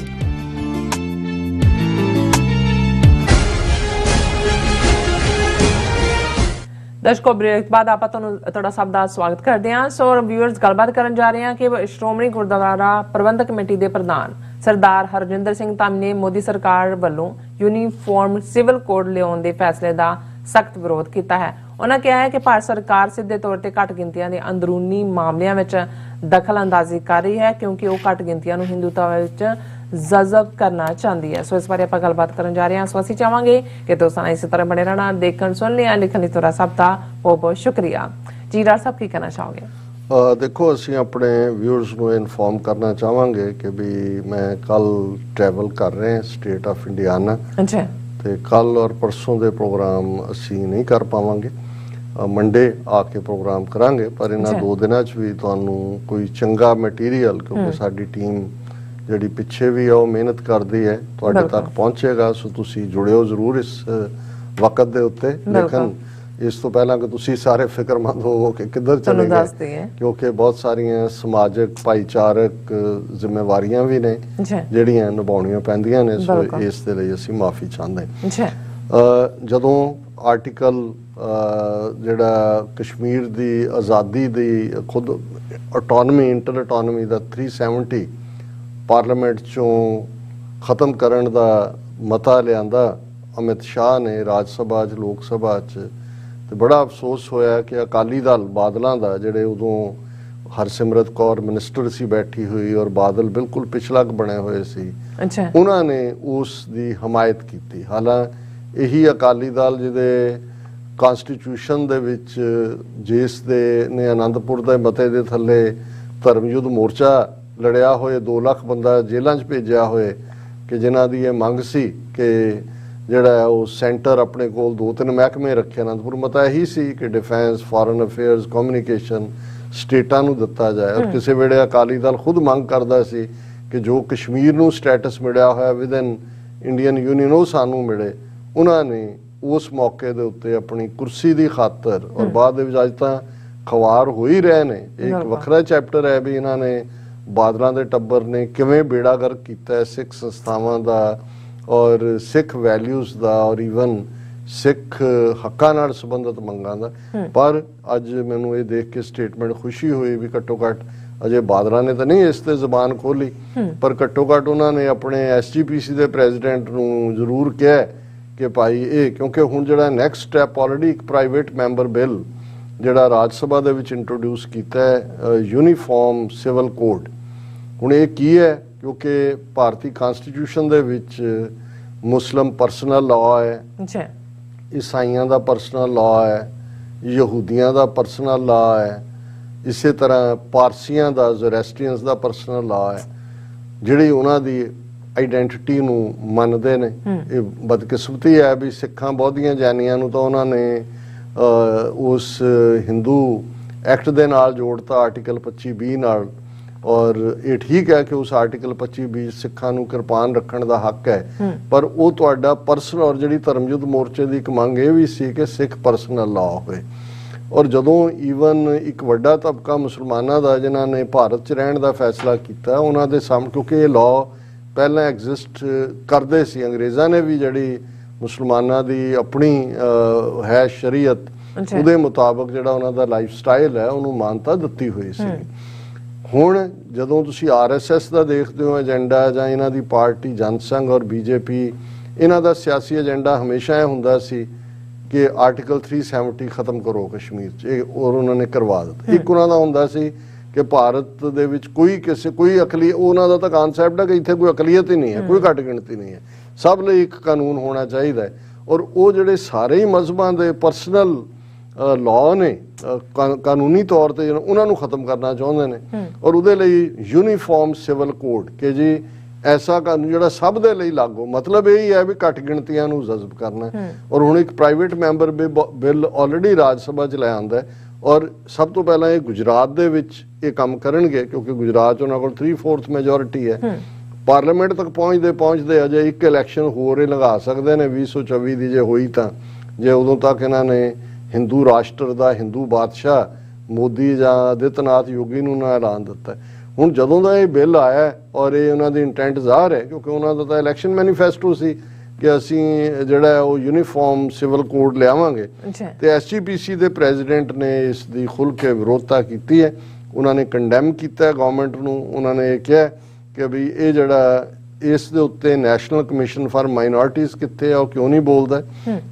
ਇਹ ਮਿਸਟਰ ਧਾਮੀ ਨੇ ਕਿਹਾ ਕਿ through the uniform civil code the rights of the states will be affected, personal laws and religious beliefs of different communities, religions will be interfered with. The SGPC executive strongly opposes move for the implementation of code. उन्होंने कहा जी ਇਹਦੇ ਨਾਲ ਸਟੇਟਾਂ ਦੇ ਹਕੂਕਾਂ ਤੇ ਵੀ ਛਾਪਾ ਵੱਜੇਗਾ, ਔਰ ਜਿਹੜੇ ਬਾਕੀ ਧਰਮਾਂ ਦੇ ਬਿਲੀਫ ਸਿਸਟਮ ਹੈ, ਪਰਸਨਲ ਲਾਅ ਨੇ, ਉਹ ਡਿਫਰੈਂਟ ਕਮਿਊਨਿਟੀਜ਼ ਦੇ ਉਹਨਾਂ ਦੇ ਵਿੱਚ ਉਹ ਵੀ ਖਤਮ ਹੋ ਜਾਣਗੇ। ਇਹਦਾ ਮਤਲਬ ਹੈ ਵੀ ਧਰਮ ਦੇ ਮਾਮਲੇ 'ਚ ਸਿੱਧੀ ਇਹਨਾਂ ਦੀ ਇੰਟਰਫੇਰੈਂਸ ਹੈ, ਔਰ ਅਸੀਂ ਐਪਰੀਸ਼ੀਏਟ ਕਰਦੇ ਹਾਂ ਕਿ ਘੱਟੋ ਘੱਟ SGPC ਨੇ ਜਿਹੜੀ ਸਿੱਖਾਂ ਦੀ ਸਭ ਤੋਂ ਵੱਡੀ ਪੰਜਾਬ, ਹਰਿਆਣਾ, ਹਿਮਾਚਲ ਦੇ ਗੁਰਦੁਆਰੇ, ਚੰਡੀਗੜ੍ਹ ਦੇ ਗੁਰਦੁਆਰਿਆਂ ਦੀ ਬਾਡੀ ਹੈ, ਉਹਨਾਂ ਨੇ ਘੱਟੋ ਘੱਟ ਇਸ ਮੁੱਦੇ ਤੇ ਸਿਧਾਂਤਕ ਸਟੈਂਡ ਲਿਆ। ਔਰ ਅੱਜ ਜਿਹਨੂੰ ਸਾਡੇ ਆਮ ਪੰਜਾਬ ਦੇ ਵਿੱਚ ਦੇਸੀ ਮਹੀਨੇ ਕਿਹਾ ਜਾਂਦਾ ਸੀ, ਨਾਨਕਸ਼ਾਹੀ ਕੈਲੰਡਰ ਦੇ ਵਿੱਚ ਉਹਨਾਂ ਹੀ 12 ਮਹੀਨਿਆਂ ਨੂੰ ਜਿਹੜੇ ਕਿ ਗੁਰਬਾਣੀ ਦੇ ਵਿੱਚ 2 ਰਾਗਾਂ 'ਚ ਰਾਗ ਤੁਖਾਰੀ ਔਰ 12ਵਾਂ ਮਾਹ 'ਚ ਗੁਰੂ ਸਾਹਿਬ ਨੇ ਬਾਣੀ ਰਚੀ ਹੈ, ਉਹਨਾਂ ਦੇ ਵਿੱਚ ਰੋਜ਼ਾਰ ਹੈ ਕਿ ਮਹੀਨੇ ਉਹੀ ਚੇਤ, ਵਿਸਾਖ, ਜੇਠ, ਹਾੜ, ਸਾਵਣ, ਭਾਦੋ, ਅੱਸੂ, ਕੱਤਕ, ਮੱਘਰ, ਪੋਹ, ਮਾਹ, ਫੱਗਣ, ਮਾਘ ਜਿਹਨੂੰ ਕਹਿੰਦੇ ਨੇ। ਔਰ ਅੱਜ ਪੋਹ ਦਾ ਮਹੀਨਾ, ਹੁਣ ਜਦੋਂ ਅਸੀਂ ਪੋਹ ਦੀ ਗੱਲ ਕਰਦੇ ਹਾਂ, ਫਿਰ ਜਿਨ੍ਹਾਂ ਨੇ ਪੰਜਾਬ ਦੇ ਵਿੱਚ ਬਚਪਨ ਜਾਂ ਜਵਾਨੀ ਗੁਜ਼ਾਰੀ ਹੋਈ ਹੈ, ਔਰ ਜਿਹੜੇ ਹੁਣ ਸਾਡੇ ਵੀਰ ਉੱਥੋਂ ਜੁੜੇ ਨੇ, ਉਹਨਾਂ ਨੂੰ ਪਤਾ ਹੈ ਕਿ ਵੀ ਪੋਹ ਦੇ ਨਾਲ ਜੁੜਿਆ ਹੋਇਆ ਕੱਕਰ ਹੈ। ਔਰ ਅਕਸਰ ਜਦੋਂ ਕਿਸਾਨਾਂ ਦੀ ਗੱਲ ਹੁੰਦੀ ਸੀ ਤਾਂ ਮੇਰੇ ਬਚਪਨ ਦੀ ਯਾਦ ਉਹ ਨਜ਼ਮ ਧਨੀ ਰਾਮ ਚਾਤਰਕ ਦੀ ਮੈਨੂੰ ਹਮੇਸ਼ਾ ਯਾਦ ਰਹੀ ਕਿ ਕੱਕਰੀ ਰੁੱਤ ਸਿਆਲ ਦੀ ਧਰਤੀ ਸੁੰਨ ਮਸਾਣ, ਖਲਕਤ ਸੁੱਤੀ ਅੰਦਰੀ ਨਿੱਘੀਆਂ ਬੁਕਲਾਂ ਤਾਣ, ਇਸ ਵੇੜੇ ਜਾਂ ਤਰੇਲ ਦੇ ਮੋਤੀ ਜੰਮਦੇ ਜਾਣ, ਬੁਕਲੋਂ ਮੂੰਹ ਜੇ ਕੱਢੀਏ ਪਾਲਾ ਪੈਂਦਾ ਖਾਣ, ਇਸ ਵੇੜੇ ਜਾਂ ਜਾਗਦੇ ਤਾਰੇ ਵਿੱਚ ਅਸਮਾਨ, ਜਾਂ ਕੋਈ ਕਰਦਾ ਭਗਤ ਜਨ ਖੂਹ ਉੱਤੇ ਇਸ਼ਨਾਨ, ਜਾਂ ਇੱਕ ਕਿਸਮਤ ਦਾ ਬਲੀ ਜਾਗ ਰਿਹਾ ਕਿਰਸਾਨ। ਸੋ ਜ਼ਾਹਰ ਹੈ ਕਿ ਉਹ ਪੋਹ ਦੇ ਮਹੀਨੇ ਦੀ ਅੱਜ ਸ਼ੁਰੂਆਤ ਹੈ, ਪਹਿਲੀ ਪੋਹ ਹੈ। ਔਰ ਰਾਗ ਤੁਖਾਰੀ ਦੇ ਵਿੱਚ ਗੁਰੂ ਨਾਨਕ ਸਾਹਿਬ ਨੇ ਪੋਹ ਮਹੀਨੇ ਨੂੰ ਆਧਾਰ ਬਣਾ ਕੇ ਰੱਬ ਨਾਲ ਜੁੜਨ ਦਾ ਸੁਨੇਹਾ ਦਿੱਤਾ ਹੈ। ਪੋਖ ਤੁਖਾਰ ਪੜੈ ਵਣ ਤ੍ਰਿਣ ਰਸ ਸੋਖੈ, ਆਵਤ ਕੀ ਨਾਹੀ ਮਨ ਤਨ ਵਸੈ ਮੁਖੈ, ਮਨ ਤਨ ਰਵ ਰਿਹਾ ਜਗ ਜੀਵਨ, ਗੁਰ ਸ਼ਬਦੀ ਰੰਗ ਮਾਣੀ, ਅੰਡਜ ਜੇਰਜ ਸੇ ਤਜ ਉਤਪੁਜ, ਘਟ ਘਟ ਜੋਤ ਸਮਾਣੀ, ਦਰਸ਼ਨ ਦੇਹੋ ਦਇਆਪਤ ਦਾਤੇ, ਗਤ ਪਾਵੋ ਮਤ ਦੇਹੋ, ਨਾਨਕ ਰੰਗ ਰਵੈ ਰਸ ਰਸੀਆ, ਹਰ ਸਿਉ ਪ੍ਰੀਤ ਸਨੇਹੋ। ਜੀ ਤੁਖਾਰ ਕੱਕਰ ਨੂੰ ਹੀ ਕਹਿੰਦੇ ਨੇ, ਜਿਹਨੂੰ ਚਾਤਰਕ ਨੇ ਕਿਹਾ ਕੱਕਰੀ ਰੁੱਤ ਸਿਆਲ ਦੀ, ਕੱਕਰ ਪੈਂਦਾ। ਔਰ ਕੋਰਾ, ਕੋਰਾ ਕੱਕਰ ਇਹ ਪੰਜਾਬੀ ਦੇ ਲਫ਼ਜ਼ ਨੇ ਜੀ ਕਿ ਪੋਹ ਦਾ ਮਹੀਨਾ ਆ ਗਿਆ। ਗੁਰੂ ਨਾਨਕ ਸਾਹਿਬ ਕਹਿੰਦੇ ਨੇ ਕਿ ਕੋਰਾ ਪੈ ਰਿਹਾ, ਕੱਕਰ ਪੈ ਰਿਹਾ। ਔਰ ਪੋਹ ਦੇ ਮਹੀਨੇ 'ਚ ਕਿਉਂਕਿ ਇੱਕ ਖੁਸ਼ਕੀ ਹੁੰਦੀ ਹੈ, ਈਵਨ ਜਿਹੜੇ ਪਲਾਂਟਸ ਨੇ, ਫੁੱਲ ਨੇ, ਉਹਨਾਂ ਵਿਚਲਾ ਰਸ ਜਿਹੜਾ ਸੈਲ ਸੈਪ ਹੁੰਦਾ ਹੈ ਉਹ ਸੋਖਿਆ ਜਾਂਦਾ, ਉਹ ਚੂਸਿਆ ਜਾਂਦਾ, ਡਰਾਈ ਹੋ ਜਾਂਦਾ। ਜੇ ਤੁਸੀਂ ਉਹ ਸਾਰੇ ਨੂੰ ਦੇਖਦੇ ਹੋ, ਆਵਤ ਕੀ ਨਾਹੀ ਮਨ ਤਨ ਵਸੈ ਮੁਖੈ, ਕਿ ਹੇ ਮੇਰੇ ਪਿਆਰੇ, ਇਹ ਹੁਣ ਰੱਬ ਦੇ ਰੂਹਾਨੀ ਗੱਲ ਹੈ, ਲੇਕਿਨ ਜਿਹੜਾ ਈਡੀਅਮ ਹੈ ਉਹ ਇਸਤੇਮਾਲ ਵਰਲਡਲੀ ਹੈ। ਆਵਤ ਕੀ ਨਾਹੀ ਮਨ ਤਨ ਵਸੈ ਮੁਖੈ, ਕਿ ਹੇ ਮੇਰੇ ਪਿਆਰੇ, ਤੂੰ ਮੇਰੇ ਮਨ ਦੇ ਉੱਤੇ ਤੇ ਮੂੰਹ ਜ਼ਬਾਨ ਦੇ ਉੱਤੇ ਵੀ ਵਸਦਾ ਹੈ, ਤੇ ਤੂੰ ਆਉਂਦਾ ਕਿਉਂ ਨਹੀਂ, ਤੂੰ ਮਿਲਦਾ ਕਿਉਂ ਨਹੀਂ। ਪੋਹ ਦੀ ਰੁੱਤ ਆਈ ਹੈ, ਕੱਕਰ ਵਗਦਾ ਹੈ, ਔਰ ਸਾਰਾ ਜਿਹੜਾ ਰਸ ਸੁੱਕਿਆ ਗਿਆ ਹੈ ਪਲਾਂਟਸ ਚੋਂ, ਦੂਸਰਿਆਂ ਚੋਂ, ਖੇਤਾਂ ਚੋਂ। ਮਨ ਤਨ ਰਵ ਰਿਹਾ ਜਗ ਜੀਵਨ, ਗੁਰ ਸ਼ਬਦੀ ਰੰਗ ਮਾਣੀ, ਕਿ ਤੂੰ ਮੇਰੇ ਮਨ ਔਰ ਤਨ ਦੇ ਵਿੱਚ ਵਸਿਆ ਹੋਇਆ ਹੈ, ਪਰਮੀਏਟ ਕੀਤਾ ਹੋਇਆ ਹੈ। ਤੂੰ ਸਾਰੀ ਲੋਕਾਈ ਦਾ, ਸਾਰੀ ਕਾਇਨਾਤ ਦਾ ਦੀ ਲਾਈਫ ਹੈ, ਜਗ ਜੀਵਨ, ਹਰ ਇੱਕ ਨੂੰ ਜ਼ਿੰਦਗੀ ਦੇਣ ਵਾਲਾ ਹੈ। ਔਰ ਮੈਂ ਤੇਰੇ ਪਿਆਰ ਦੇ ਵਿੱਚ, ਤੇਰੀ ਬਾਣੀ ਦੇ ਵਿੱਚ, ਤੇਰੇ ਸ਼ਬਦ ਦੇ ਵਿੱਚ ਰਤੀ ਹੋਈ ਰੂਹ ਰੰਗ ਮਾਣ ਰਹੀ ਹੈ, ਆਨੰਦ ਮਾਣ ਰਹੀ ਹੈ। ਫਿਰ ਇਹ ਚਾਰ ਕਿਸਮ ਦੀਆਂ ਤੁਸੀਂ ਅੰਡਜ ਜੇਰਜ ਸੇਤਜ ਉਦਬੁਜ ਦੇਖੋਗੇ, ਤੇ ਚੌਪਈ ਸਾਹਿਬ 'ਚ ਵੀ ਜਦੋਂ ਅਸੀਂ ਪਾਠ ਕਰਦੇ ਹਾਂ, ਅੰਡਜ ਜੇਰਜ ਸੇਤਜ ਕੀਨੀ, ਉਦਬੁਜ ਖਾਨ ਬਹੁਰ ਰਚ ਦੀਨੀ, ਕਹੂੰ ਫੂਲ ਰਾਜਾ ਹਵੈ ਬੈਠਾ, ਕਹੂੰ ਸਿਮਟ ਪਿਓ ਸ਼ੰਕਰ ਇਕੈਠਾ, ਸਗਰੀ ਸ੍ਰਿਸ਼ਟ ਦਿਖਾਏ ਅਚੰਭਵ, ਆਦ ਜੁਗਾਦ ਸਰੂਪ ਸਵਯੰ ਭਵ। ਹੁਣ ਇਹ ਚਾਰ ਤਰ੍ਹਾਂ ਦੀ ਕ੍ਰੀਏਸ਼ਨ ਇੱਕ ਆਂਡੇ 'ਚੋਂ ਪੈਦਾ ਹੁੰਦੀ ਹੈ। ਇੱਕ ਜੇਰ ਪਲਾਸੈਂਟਾ, ਜਿਹੜੀ ਮੈਮੇਲੀਆ, ਸਾਰੇ ਮੈਮਲਸ ਨੇ ਉਹ ਜੇਰ 'ਚੋਂ ਨੇ। ਸੇਤਜ ਮੁੜਕੇ ਤੋਂ ਪੈਦਾ ਹੋਣ, ਜਿੱਥੇ ਵੀ ਥੋੜੀ ਨਮੀ ਹੈ, ਵਾਟਰ ਹੈ, ਉੱਥੇ ਕ੍ਰੀਏਸ਼ਨ। ਉਦਬੁਜ ਜਿਹੜੀਆਂ ਚੀਜ਼ਾਂ ਜ਼ਮੀਨ 'ਚੋਂ ਪਲਾਂਟਸ ਸਾਰੀਆਂ, ਇਹ ਗੁਰੂ ਸਾਹਿਬ ਨੇ ਯਾਦ ਦਹਾਨੀ ਕਰਵਾਈ ਕਿ ਇਹਨਾਂ ਸਾਰਿਆਂ ਹੀ ਫਾਰਮਸ ਦੇ ਵਿੱਚ ਜਿਹਦਾ ਰਾਹੀਂ ਇਹ ਕ੍ਰੀਏਸ਼ਨ ਹੈ, ਹੇ ਵਾਹਿਗੁਰੂ ਤੇਰੀ ਜੋਤ ਉਹਨਾਂ ਦੇ ਵਿੱਚ ਸਮਾਉਂਦੀ ਹੈ। ਮੈਂ ਤੇਰੇ ਦਰਸ਼ਨਾਂ ਦਾ, ਤੇਰੇ ਦੀਦਾਰ ਦਾ ਤਲਬਗਾਰ ਹਾਂ। ਦਰਸ਼ਨ ਦੇਹੋ ਦਇਆਪਤ ਦਾਤੇ, ਗਤ ਪਾਵੋ ਮਤ ਦੇਹੋ, ਕਿ ਮੈਂ ਇਹੀ ਤੇਰੇ ਤੋਂ, ਤੇਰੇ ਅੱਗੇ ਅਰਜ਼ੋਈ ਕਰਦਾ, ਅਰਦਾਸ ਕਰਦਾ ਕਿ ਹੇ ਵਾਹਿਗੁਰੂ ਮੈਨੂੰ ਸਮਝ ਦਿਓ, ਔਰ ਮੈਂ ਇਸ ਰਸਤੇ ਤੇ ਤੁਰਾਂ ਕਿ ਤੁਹਾਡੇ ਦੀਦਾਰ ਹੋਣ, ਔਰ ਮੇਰੇ ਜਿਹੜੀ ਹੈ ਮੁਕਤੀ ਹੋਏ, ਮੈਂ ਇਸ ਮਾਇਆ ਦੇ ਜਾਲ ਚੋਂ ਨਿਕਲ ਸਕਾਂ। ਨਾਨਕ ਰੰਗ ਰਵੈ ਰਸ ਰਸੀਆ। ਗੁਰੂ ਨਾਨਕ ਸਾਹਿਬ ਯਾਦ ਦਹਾਨੀ ਕਰਵਾਉਂਦੇ ਨੇ ਕਿ ਜਿਹੜਾ ਉਸ ਵਾਹਿਗੁਰੂ ਦੇ ਪਿਆਰ ਦੇ ਵਿੱਚ ਰੰਗਿਆ ਜਾਂਦਾ ਹੈ, ਉਹ ਰਸ ਦੇ ਵਿੱਚ ਰਹਿੰਦਾ ਹੈ, ਉਹ ਰਸਕ ਬਣ ਜਾਂਦਾ ਹੈ। ਹਰ ਸਿਉ ਪ੍ਰੀਤ ਸਨੇਹੋ, ਜਿਸ ਦਾ ਆਪਣੇ ਪਿਆਰੇ ਦੇ ਨਾਲ ਪ੍ਰੀਤ ਹੈ, ਪਿਆਰ ਹੈ, ਉਸ ਦੇ ਜੀਵਨ ਦੇ ਅੰਦਰ ਰੰਗ ਹੈ, ਉਸ ਦੇ ਜੀਵਨ ਦੇ ਅੰਦਰ ਰਸ ਹੈ, ਉਸ ਦੇ ਜੀਵਨ ਦੇ ਅੰਦਰ ਆਨੰਦ ਹੈ। ਆਨੰਦ ਪਿਆ ਮੇਰੀ ਮਾਏ ਸਤਿਗੁਰੂ ਮੈਂ ਪਾਇਆ। ਜੀ ਡਾਕਟਰ ਸਾਹਿਬ, ਤੁਹਾਡਾ ਬਹੁਤ ਬਹੁਤ ਸ਼ੁਕਰੀਆ। ਤੁਸੀਂ ਅੱਜ ਦੇ ਐਮ ਸ਼ੂ ਤੇ ਅੱਜ ਦਾ ਵਿਚਾਰ ਸਾਡੇ ਦਰਸ਼ਕਾਂ ਨਾਲ ਸਾਂਝਾ ਕੀਤਾ। ਸੋ ਅਸੀਂ ਆਪਣੇ ਵਿਊਅਰਸ ਕੋਲ ਨੇ ਇਜਾਜ਼ਤ। ਵਿਊਅਰਸ, ਸਾਡੇ ਪ੍ਰੋਗਰਾਮ ਦਾ ਸਮਾਂ ਇੱਥੇ ਸਮਾਪਤ ਹੁੰਦਾ। ਤੁਸੀਂ ਆਪਣੀ ਰਾਏ ਤੇ ਸੁਝਾਅ ਸਾਨੂੰ ਭੇਜਣਾ ਭੁੱਲਣਾ। ਸਾਡੇ ਇਸ ਪਤੇ ਤੇ SOS@TV84.TV ਤੇ ਅਸੀਂ ਆਪਣਾ ਪ੍ਰੋਗਰਾਮ ਲੈ ਕੇ ਫਿਰ ਦੁਬਾਰਾ ਤੁਹਾਡੇ ਰੂਬਰੂ ਹੋਵਾਂਗੇ। ਤਦ ਤੱਕ ਲਈ ਮੈਨੂੰ ਤੇ ਆਪਣਾ ਰਸ ਨਾ ਗਿਆ ਦੋ ਦੇਖਦੇ ਰਹੋ TV84। ਬੁਲਾ ਦਿਓ ਫਤਿਹ। ਵਾਹਿਗੁਰੂ ਜੀ ਕਾ ਖਾਲਸਾ, ਵਾਹਿਗੁਰੂ ਜੀ ਕੀ ਫਤਿਹ। ਰੱਬ ਰਾਖਾ।